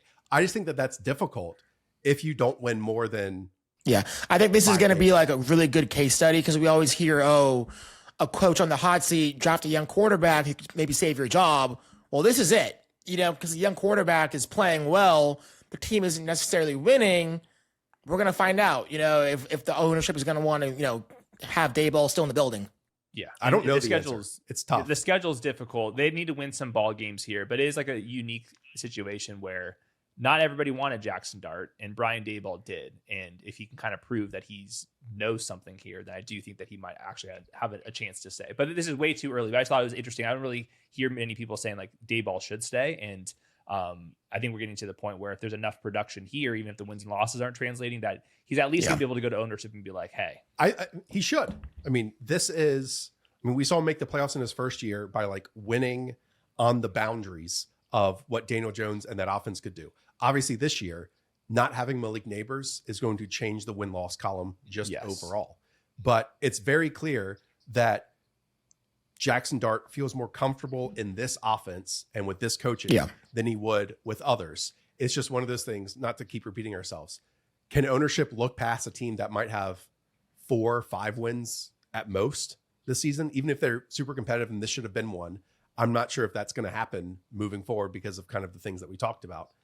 Or is it as simple as, they get along and he's playing good football and that's going to get better in the future when we get our wide receiver 1 back off a knee issue. Yeah, but I mean, still a great game. There's one last note. Scattaboo had another touchdown. He's just such a fun player to watch, guys. Gosh, he's runs the ball really hard. This is a tough defense, obviously. But he gets loose, gets skinny, breaks tackles. He's a fun player to watch. He's like, how many yards on that 31-yard touchdown that Tyrone Tracy had that was totally untouched with Hufanga running the opposite? Hey, that was ugly, man. Hufanga literally wanted no part of that. No part of that. I was going to say with Scotto, he came like the first player to like lower his head about 3 yards into the end zone for no reason. So he wanted that smoke even when he was in the end zone. Crazy. Final question here, and sorry to go all the way back to the Broncos. With them struggling so much, it's weird that J.K. Dobbins averages 5.8 yards per carry, but only gets 14 for 81. Does this kind of go back to your concerns or your frustrations at the top of, hey, why not just lean on that? So Sean Payton, he looks like at the run game with his screens. Like that's his run game. The screens, the bubbles, like that's part of the extension of the run game. So he has no urgency to get J.K. Dobbins or even R.J. Harvey going. There's no rhyme or rhythm with this running game at all. Dobbins, and late in the third quarter, was really starting to get going. He busted off a 30-yard run. You would think they would start leaning on more throughout the game, later in the game, and they didn't. And there's no rhyme or reason to this offense with this play calling. Just makes zero sense. I do think this offense is at its best when Dobbins is getting going on the ground. Let's talk about the big revenge bowl because Mike Vrabel and the New England Patriots going to Tennessee off of a fired head coach and his dad offensive line coach and beat the Tennessee Titans 31-13. We can see Drake May 21 of 23, 222 yards, 2 touchdowns. And finally they get a running game going, 18 of 88 and 1 score with Ramondre Stevenson. And it certainly felt like they took the pedal off the gas later on too. I mean, guys, the main takeaway here is, we're watching a young, promising prospect in Drake May elevate to a bona fide top 10 quarterback in the NFL. This is like Justin Herbert year 2 type stuff. He is amazing. This is probably the first time I got to sit down all season and just watch Drake May cook. And I was watching Caleb Williams on the same TV, and it's night and day difference between the two players. Drake May, guys, he's just the what you want in a quarterback. He was flawless today. You saw him push the ball vertically down the field to Kayshon Boutte, made really good decisions all throughout the day, really good use of his legs. He had a pass, and people won't talk about it, but when you guys go back and watch the game, it's late in the third quarter to Stephon Diggs on the sideline, and it might as well have been a handoff. That ball placement was unfreaking real. He's just an extremely talented player with a good coach, a lot of good players around him. He's just going to be a problem for the NFL for years to come, guys. I mean, he's phenomenal. Josh, you mentioned they got the running game going. Ramondre Stevenson had a breakout game. I think it's very clear he is their RB1 moving forward. He outsnapped Trayvon Henderson. I think Stevenson played 42 out of the possible 45 snaps in the first 3 quarters when the game was competitive. So he is very much their workhorse moving forward, at least in the short term. But guys, overall, really good performance for the Patriots and tough one by the Titans. Drake May's got the trifecta. He's got crazy athleticism. Good to see 8 scrambles here. Like, we haven't seen like that fully take off this year, but if you go back to North Carolina and as a rookie, there was definitely some moments. We saw that today. He is downfield throwing the ball and he's got plenty of arm talent there. And then on top of that, I think this is like maybe the biggest surprise to me is the success rate is out of control. It's top 3, top 5, and 21 of 23 in this crazy. One is another one. So that's a credit to Josh McDaniels, obviously, but Drake May being a success rate guy on top of being the toolsy guy, like that's where I think the Justin Herbert comps kind of can come into play. Like that's how you can envision eventually turning into somebody like Josh Allen with a little bit more creativity down the line. So this is a huge jump start. And I think to tie it back to Ramondre and Diggs, there's an actual like fantasy upside case for these two guys. Like if this team's gonna be projected for 24 or more points the rest of the way out, which they definitely could be, now like Steph Diggs can go from like whatever to maybe someone being like an actual legit wide receiver too. And Ramondre, if he's gonna have a 90-10 split here, he's gonna be one of the best picks that you could have had. Yeah, I do get nervous that this running game was a 1-game sample because it hasn't been so far this season in terms of being effective. We talked about it heading in this Titans game. They were missing their top 3 edge rushers. And I believe Jeffrey Simmons did like halfway through the game on top of it. And then next week for them, they face the Cleveland Browns. So I don't know if I should immediately bank on this rushing performance to sustain itself. My final point here, though, Brentley, is there's something going on with Trayvon Henderson where I don't understand at the end of the game why Terrell Jennings would just get 5 useless carries and those would not go to Hendon because he ends the game with just 2 for 5. If you're trying to get your young guy just some more work, why give it to the 3rd stringer and not the 2nd round rookie that you have? I was wondering the same thing because you would think, given the way they kind of allocated the snaps early on in the game, hey, the game's out of hand. Like let's put Henderson in now in the 4th quarter. Let him get going. Let him build some confidence, and maybe we can build onto the future weeks. But they treated him like he's also a player they want to protect and rest in the 4th quarter. But that doesn't make any sense because he wasn't involved early on in the game.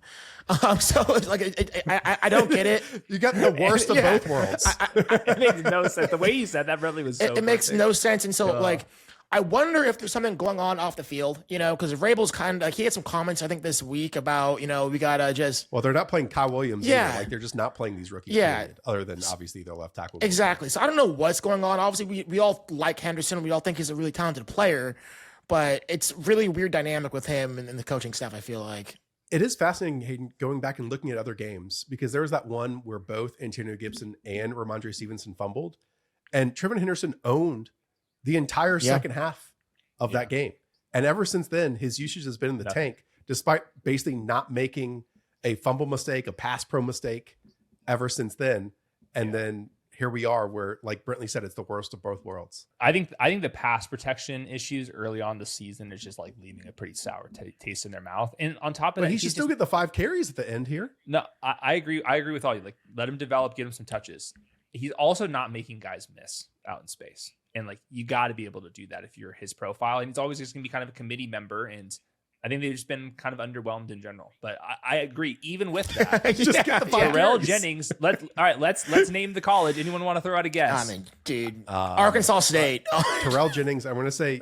Yeah, you're pretty Utah close. State. Florida, right, same thing. Like we're making up A&Ms. Like why is he getting the ball? I don't have a good answer, but I can tell you why Ramondre Stevenson's playing a lot. I think he's just making more guys miss, and even with the fumbles, he's just a little bit more trusted. Okay, let's talk about the Titans because early on, seeing on my feed, Cam Ward making throws. Then you look at the end, 1 interception, 5 sacks, 13 points. What went right? And what went wrong? I was like tweeting out, hey guys, like, Brian Callahan was the problem. Cam Ward's on his way to his best game of the season. And then it changed really quickly. In the first 2 drives, Cam was delivering really, really accurate passes down the field. DK, one of the rookies that they have, he obviously was playing a lot because Calvin Ridley was out with a hamstring, was balling in the first 2 series. I think all of his yards came within the first 2 series. He had a long touchdown, which is really impressive. But then New England's pressure just really started to get to Cam later in the game, guys. I think he was sacked 5 times.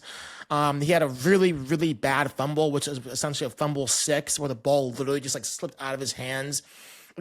Just like last week. Yep. Just lackadaisical and flies out of his hands. I heard on the broadcast they're saying, he's turned the ball over every single game of the season. I think today he had 2 turnovers with a bad interception as well. As I mentioned, Caleb Von Chason was the one who caught the fumble and ran in for a touchdown. And really, he just after the first sack, he never was able to settle back in. The offensive line was getting beat to hell by the Patriots, and Vrabel was doing a lot of intricate blitzes and things like that. It's just tough. There's flashes of brilliance from Cam Ward where you see the tools, you see the arm talent, you see the athleticism. It's all great.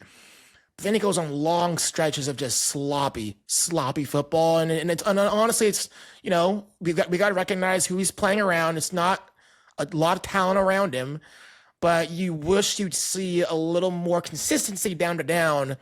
So, this far into the season. And I will mention, it's not a great offensive line, but it is J.C. Latham, Dan Moore, Lloyd Cushenberry, Peter Skoronski, and Kevin Zeitler. That's sure. Better than some offensive lines. Now, the guy's throwing to is really, really bad, and the defense without Jeffrey Simmons, and they're going to trade some guys away.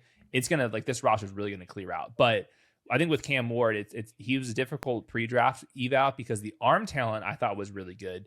He is a decent athlete. He doesn't really showcase it very often. Never. And that was kind of the one thing. He was like, in order for him to really hit, you're gonna have to start you got to clean up some of these issues that we're talking about, and then you also got to imagine him kind of getting there. Way too early to write him off, but I do think at some point some of the blame does need to go Cam Ward's direction because you at least see more glimpses, and we've seen glimpses, but more at least full drives and consistent halves and stuff, and we have not really seen that from Cam Ward through 6 games now. It's just a wasted season. And unfortunately, we've seen this a lot with, 4 straight number 1 pick quarterbacks when their head coach gets fired halfway through.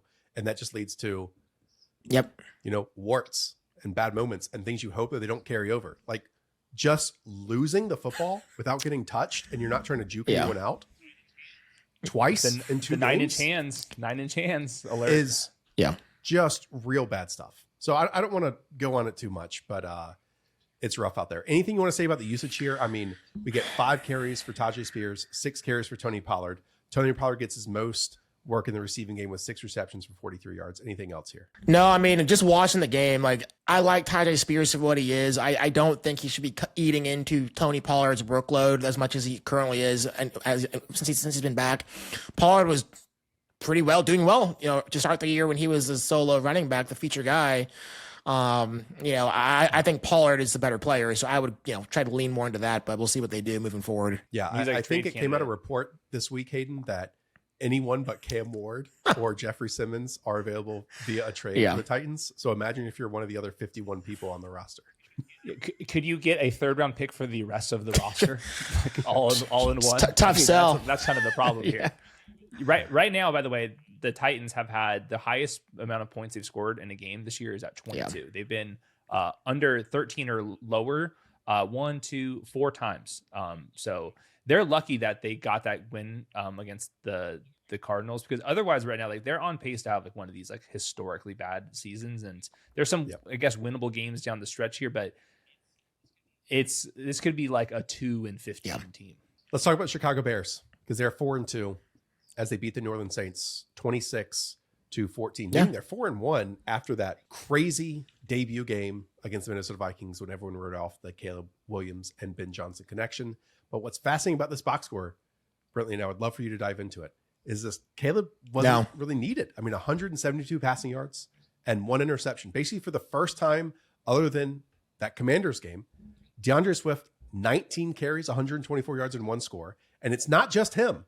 Because as a team, 40 carries, 220 yards, and 2 scores, because rookie 7th-round pick Kyle Monangai, 13, 81, and 1. Talking about this rushing attack. Have they found something? Yeah, I mean, the Ben Johnson effect is real. I think like more than anything, you'll see what his fingerprints all over the running game, from the play designs, the matching, being able to get defenders isolated. This offensive line is really physical up front, and it's way better at run blocking than they are pass blocking. And then DeAndre Swift and Kyle Monangai, they just ran downhill and they ran extremely hard. Like DeAndre Swift put his foot on the ground, made excellent cuts, made people miss. He has incredible vision, and his ability to locate the cutback lanes and consistently find that is really impressive. Kyle Monangai, I think he played the most snaps he has all year. It was essentially almost a 50-50 split.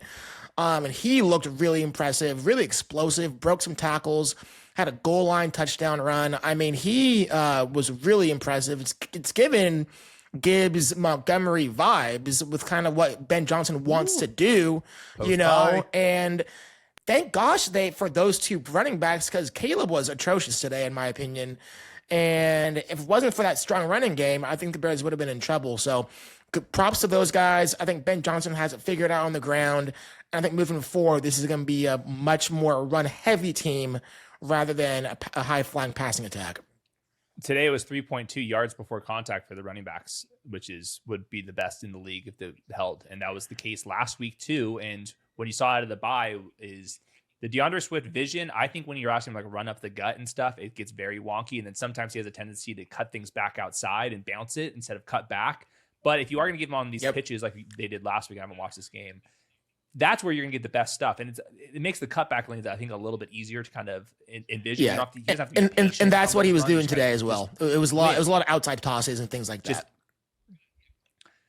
Good. Yeah. Because that's where you're like, just winning a foot race to the perimeter. And that's what DeAndre Swift is all about here. So I am getting like more optimistic about what this balance of this team is going to look like. And obviously Caleb Williams having up and down games throughout the season, I think generally playing fine, but if they can actually have a balanced rushing attack, and if that just even means it's all these perimeter runs and you're just gonna have to live and die by the success of those, but you're gonna actually get some explosives, that's a humongous upgrade versus the pre-buy stuff where this team was like almost dead last in every single rushing category. And I thought that DeAndre Swift was playing bad football then, but if you're gonna lean into what he's good at, then I think we have to reset our priors.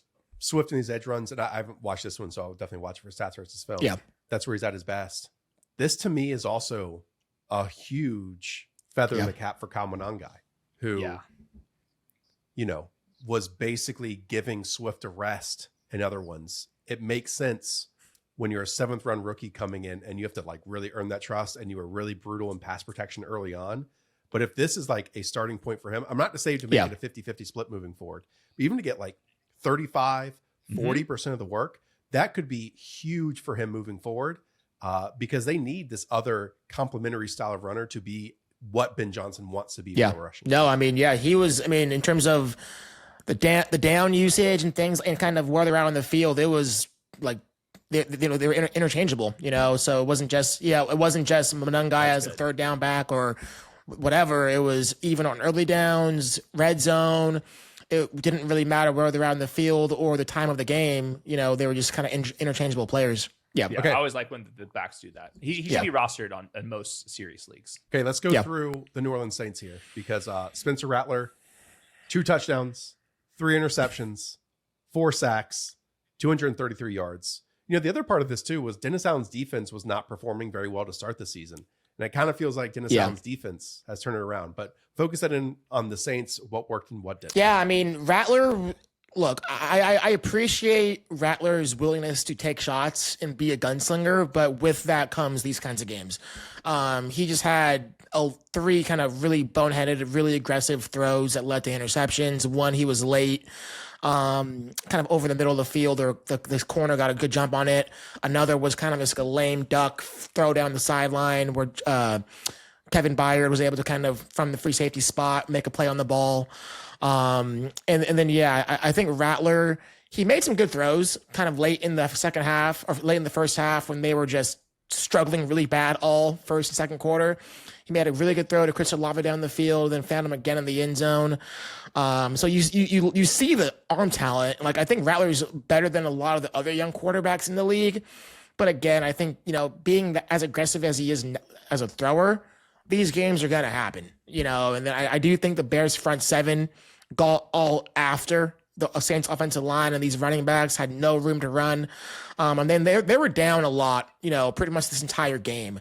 So they had to kind of abandon the running game early and just kind of play from behind, which, you know, with a bad offensive line and this front seven is never a good mix. So it was an ugly performance for the Saints overall, but honestly, a lot of credit goes to the Bears defense. I think with the Bears, they got a couple off defensive players back just from injury. So they're still missing their top corner, but their linebacker, defensive tackle, like slot corner, their safeties are ready to go. So this defense, which at one point could have been a top 10 unit, and they dealt with a lot of injuries. I think we have to readjust our priors. Brentley, I did see Kendre Miller leave with an injury. Is there any update on that? Because Alvin Kamara was very much trending with could you even start him in fantasy anymore? If you remove Kendre Miller here, it was just him. Yeah, he left. I think it was either late in the first half or early in the second half with a knee, didn't return.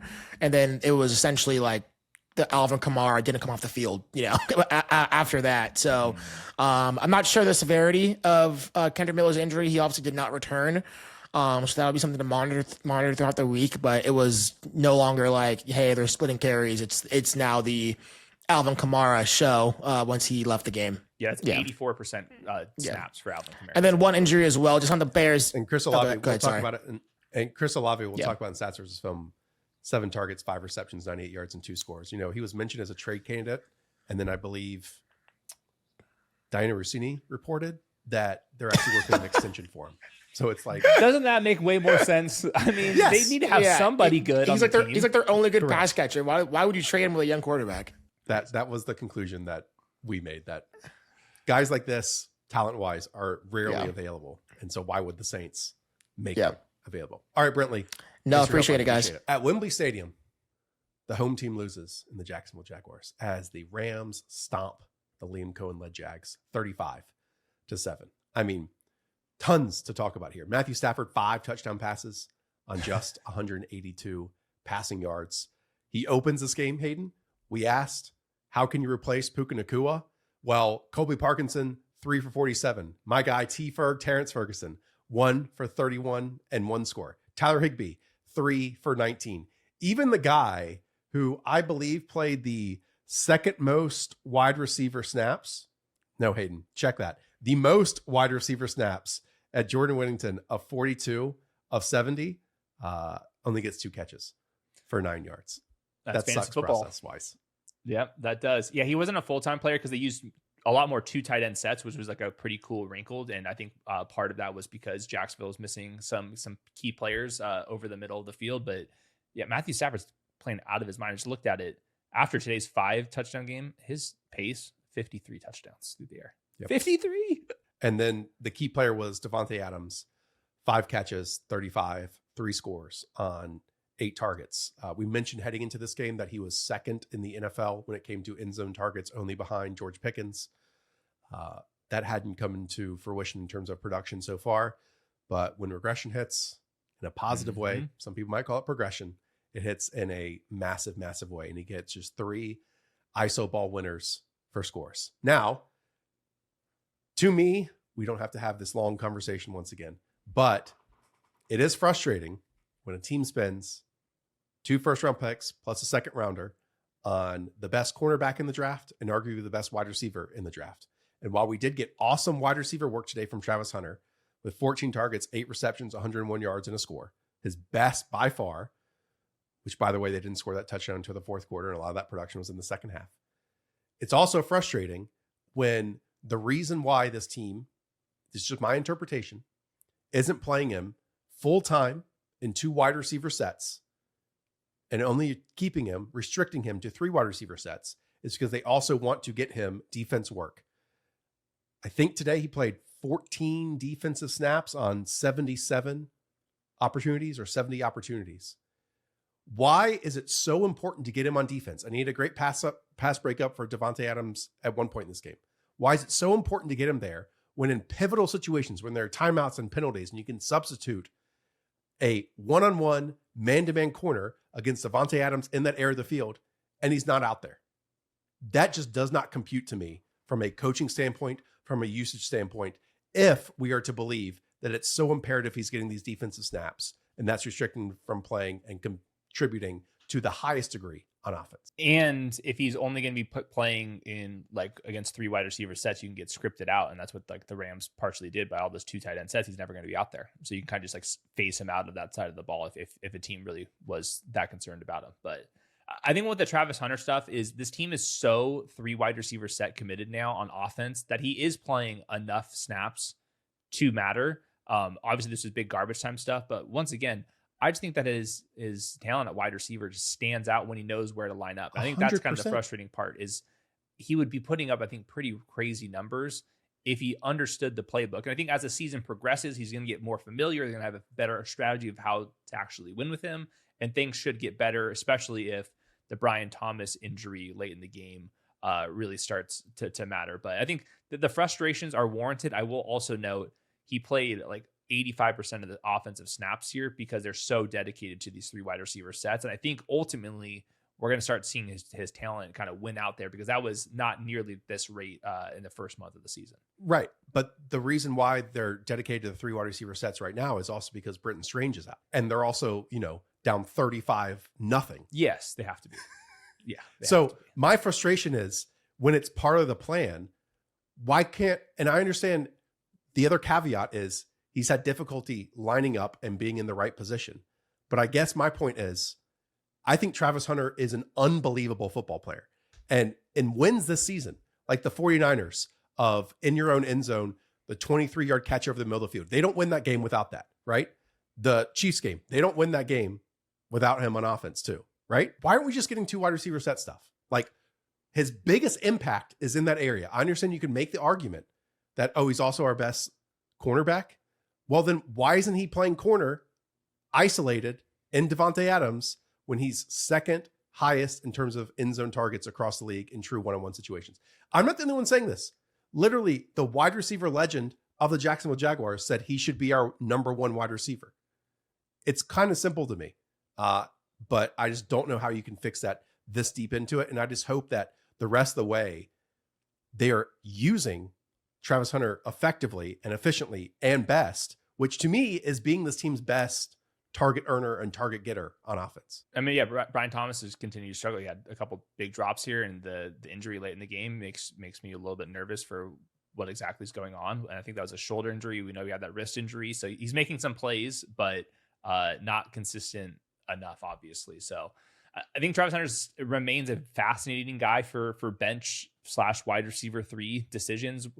The next couple weeks, there's a ton of teams on bye as well. I'm very curious what the Jaguars are going to do when they come out of their post-bye rookie bump for Travis Hunter as well. But yeah, they're kind of committed to him to being 3 when there's 3 wide receiver sets on either side Slot of the ball. only, That's when he plays, and that's right. What he plays. And on the defensive side of the ball too. Why limit it to that?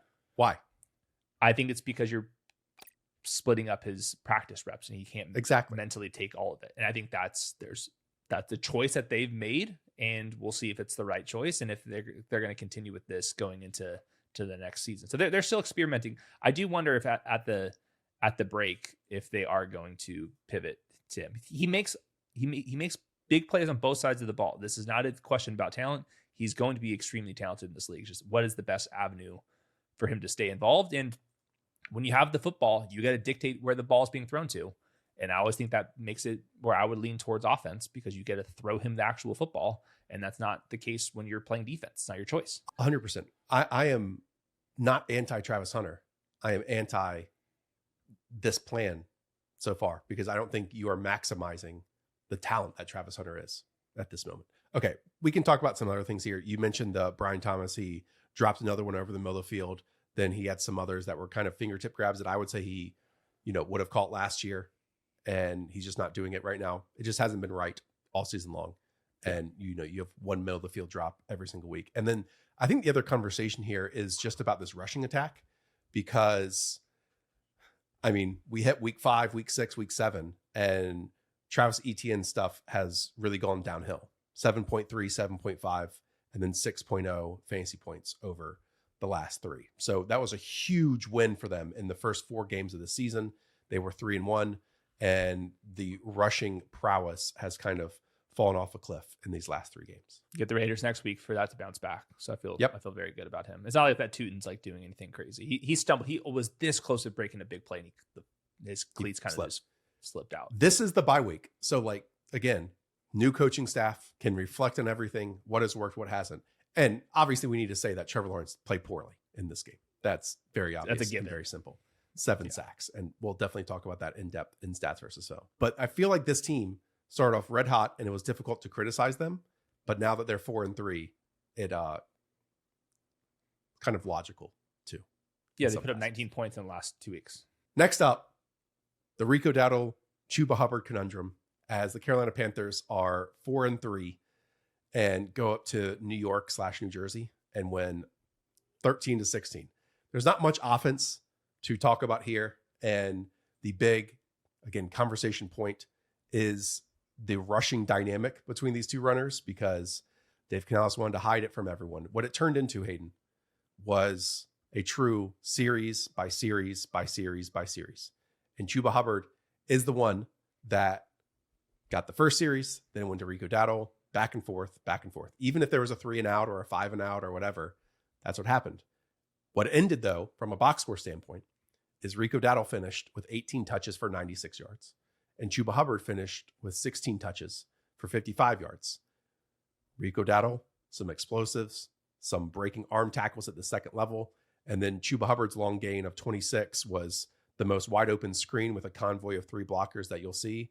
And I didn't really see much tackle breaking. Just to my eye, Rico Dowdle is the better football player at this moment, but I highly doubt they move off of this series by series by series stuff. Yep. The good news is the Panthers are very committed to the ground game when things get close. The problem will be if the Panthers start losing games and now they're passing more and now it's an even split in terms of touches. So this is we're gonna have to pick our fights here. I would rather have Rico Dowdle than Chuba Hubbard, but Chuba Hubbard does start and he's not going to get completely erased until it's like too obvious that Rico Dowdle is better than Chuba Hubbard, just because of what he's meant to this football team. So we learned something, but I think it's kind of a predictable finish. It's a little bit more Chuba than I was going to guess going into this.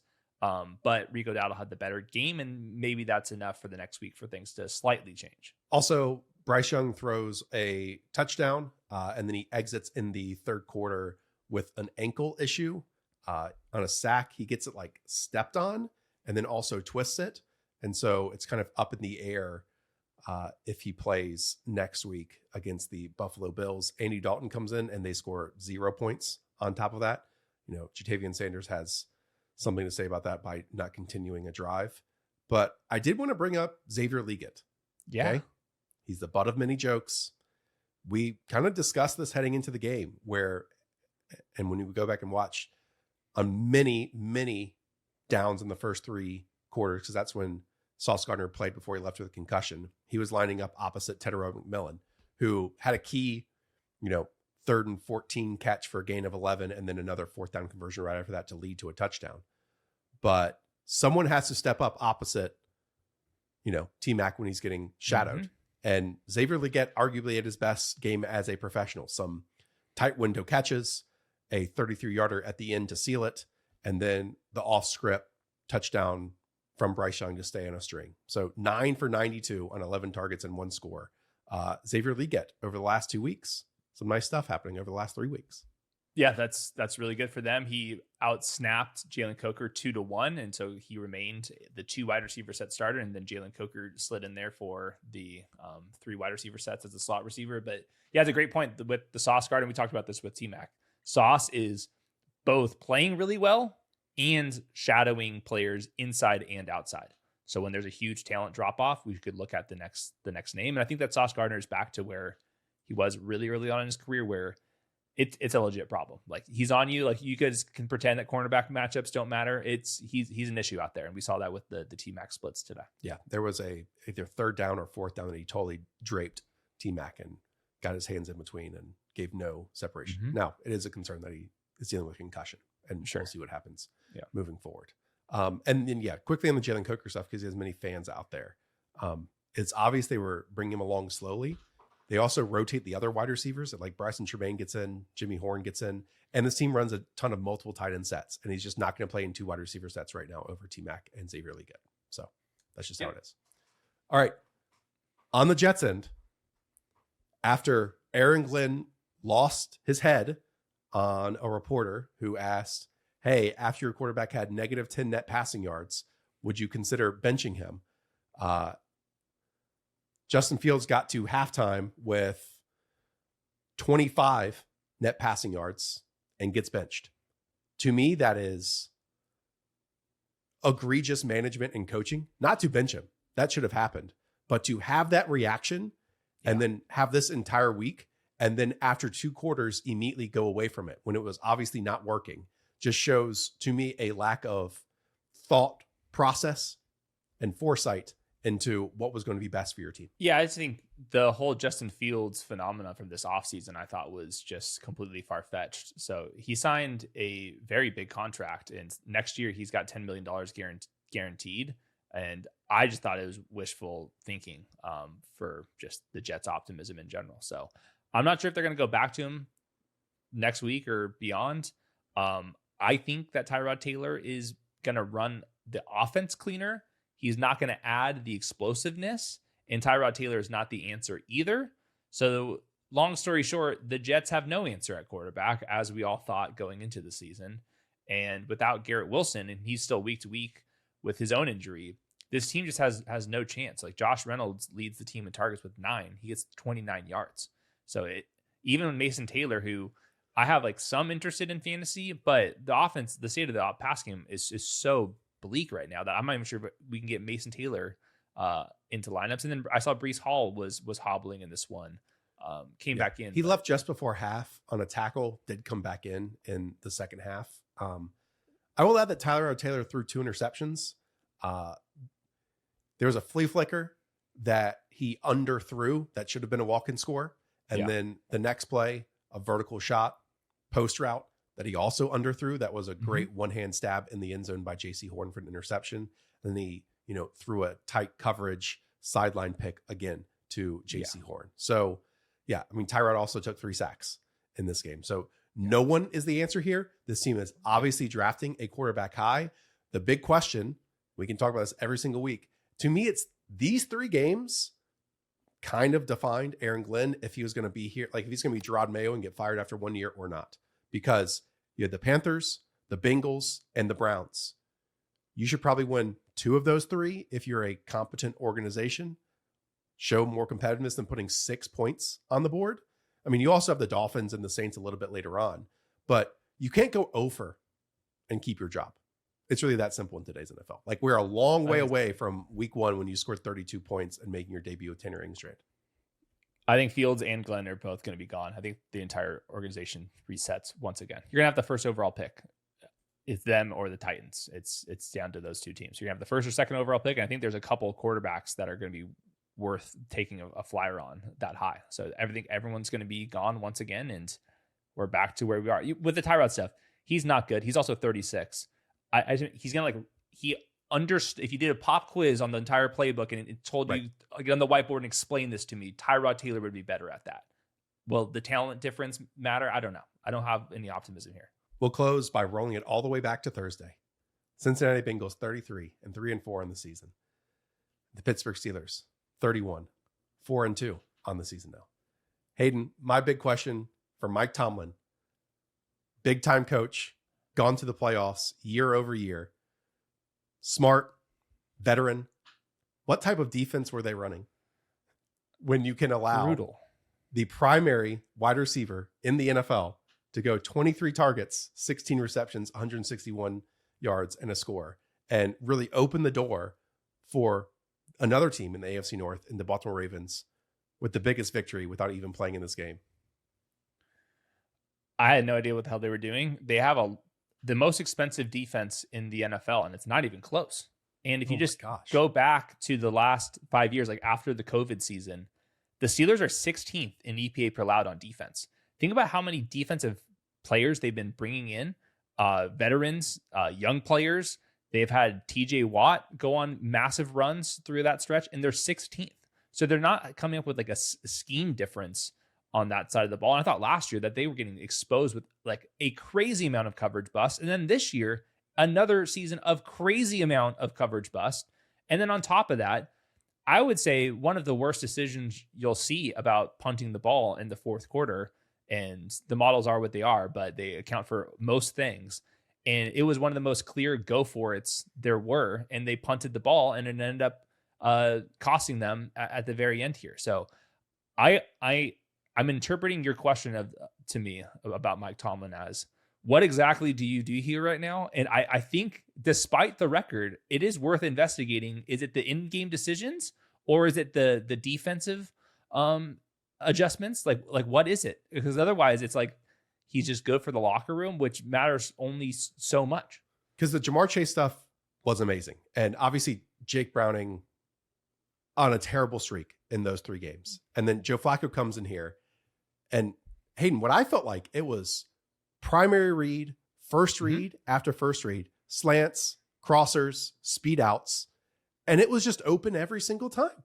It was an insane watch to see for a team that had so many veteran players and veteran staff to allow that time after time, series after series. And I think it was for most of the game, I haven't sat back and rewatched it on all 22 yet, but it was Jalen Ramsey on Ja'Marr Chase. It was all of them. It was Slay. It was Joey Porter. It was all of them. But early, it was Jalen Ramsey just getting cooked, and he's coming off a hamstring injury, and he just doesn't have the same juice as he does athletically to be keeping up with Ja'Marr Chase. The good news is Joe Flacco is pumped to be there, and he knows what he's doing. And he said it in the post. He was freelancing, he said. Yeah, but he was like, I know one thing. I'm throwing the ball to Ja'Marr Chase. And he was in the post game, he was laughing. He's like, what is this? Why are you even talking to me? I just throw the ball to Ja'Marr Chase, and he picks up a first down again and again. By the way, to have all that production, and his longest play was only 18 yards.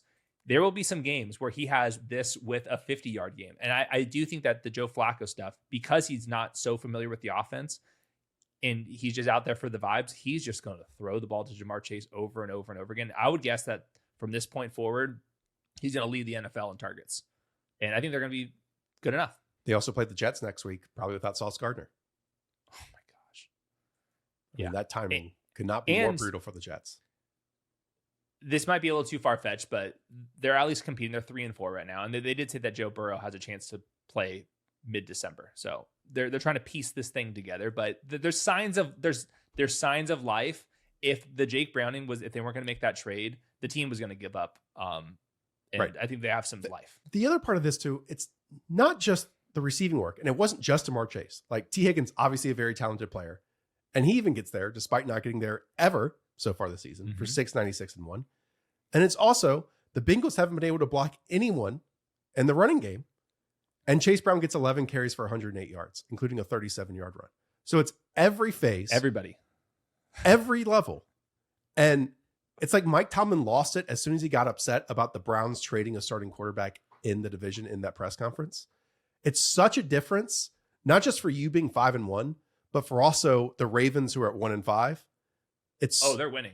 They're winning the division, the Ravens. Right. It is easier to mount a comeback from 1-5 to now beat a 4-2 team versus a 5-1 team.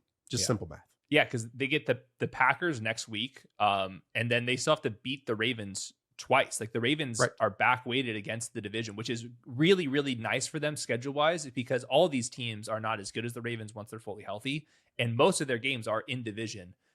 So despite the records right now, the markets, and what I think both you and I agree is the favorites for the division are the Ravens, and they're going to come back healthy. So this was a pivotal game for them to lose, because it would have been much harder to come back from 5-1 versus 1-5 versus, now only 4-2. Who cares? Now, final thing, we'll bring this up in Stats versus Phone too, but Aaron Rodgers had some unreal throws. I know. I mean, that throw to Pat Freiermuth down the middle of the field that he ripped it as soon as he crossed over the safety's face was sweet. And 0 sacks taken in this game. And you even have Jaylen Warren, who, again, despite the opportunity share shrinking in previous weeks, now elongates it once again with 16 carries for 127. But I'm not saying the Steelers team feels fugazi so far this year, but they're 4-2, and they're maybe the least intriguing 4-2 team to me across the league right now. We say that all the time. And like, that's why Mike Tomlin's still here. It's like they end up winning more games than they should. But at the same time, I think it's largely a pretty unserious team for the playoff hunt. I think they're going to be in the mix for sure. But I mean, are they going to win the Super Bowl? I would be completely stunned. And by the way, with the Rodgers stuff, even the Hail Mary, I mean, he threw that thing damn 70 yards. All right. Anything else you want to say before we get out of here? No, I think a lot more fun this week than last week. Week 6 was kind of like a weird, quiet week. There's some big stuff coming on this last week. All right. Well, as always, you all need to be tuning in to the waiver show. That post, I'm actually not even sure now. 2 Monday Night Football games. Oh, the last time we posted one after the second Monday Night Football game or during it, it's the lowest viewed waiver show of all time. So we just get screwed. And this is why I hate it, the schedule makers, because our shows and our content get screwed. So go and check that out. And we'll be back here on Tuesday with Stats versus Film on top of it. Shout out to Moshe and Weaves behind the scenes, up the villa. We'll talk to y'all soon. See you.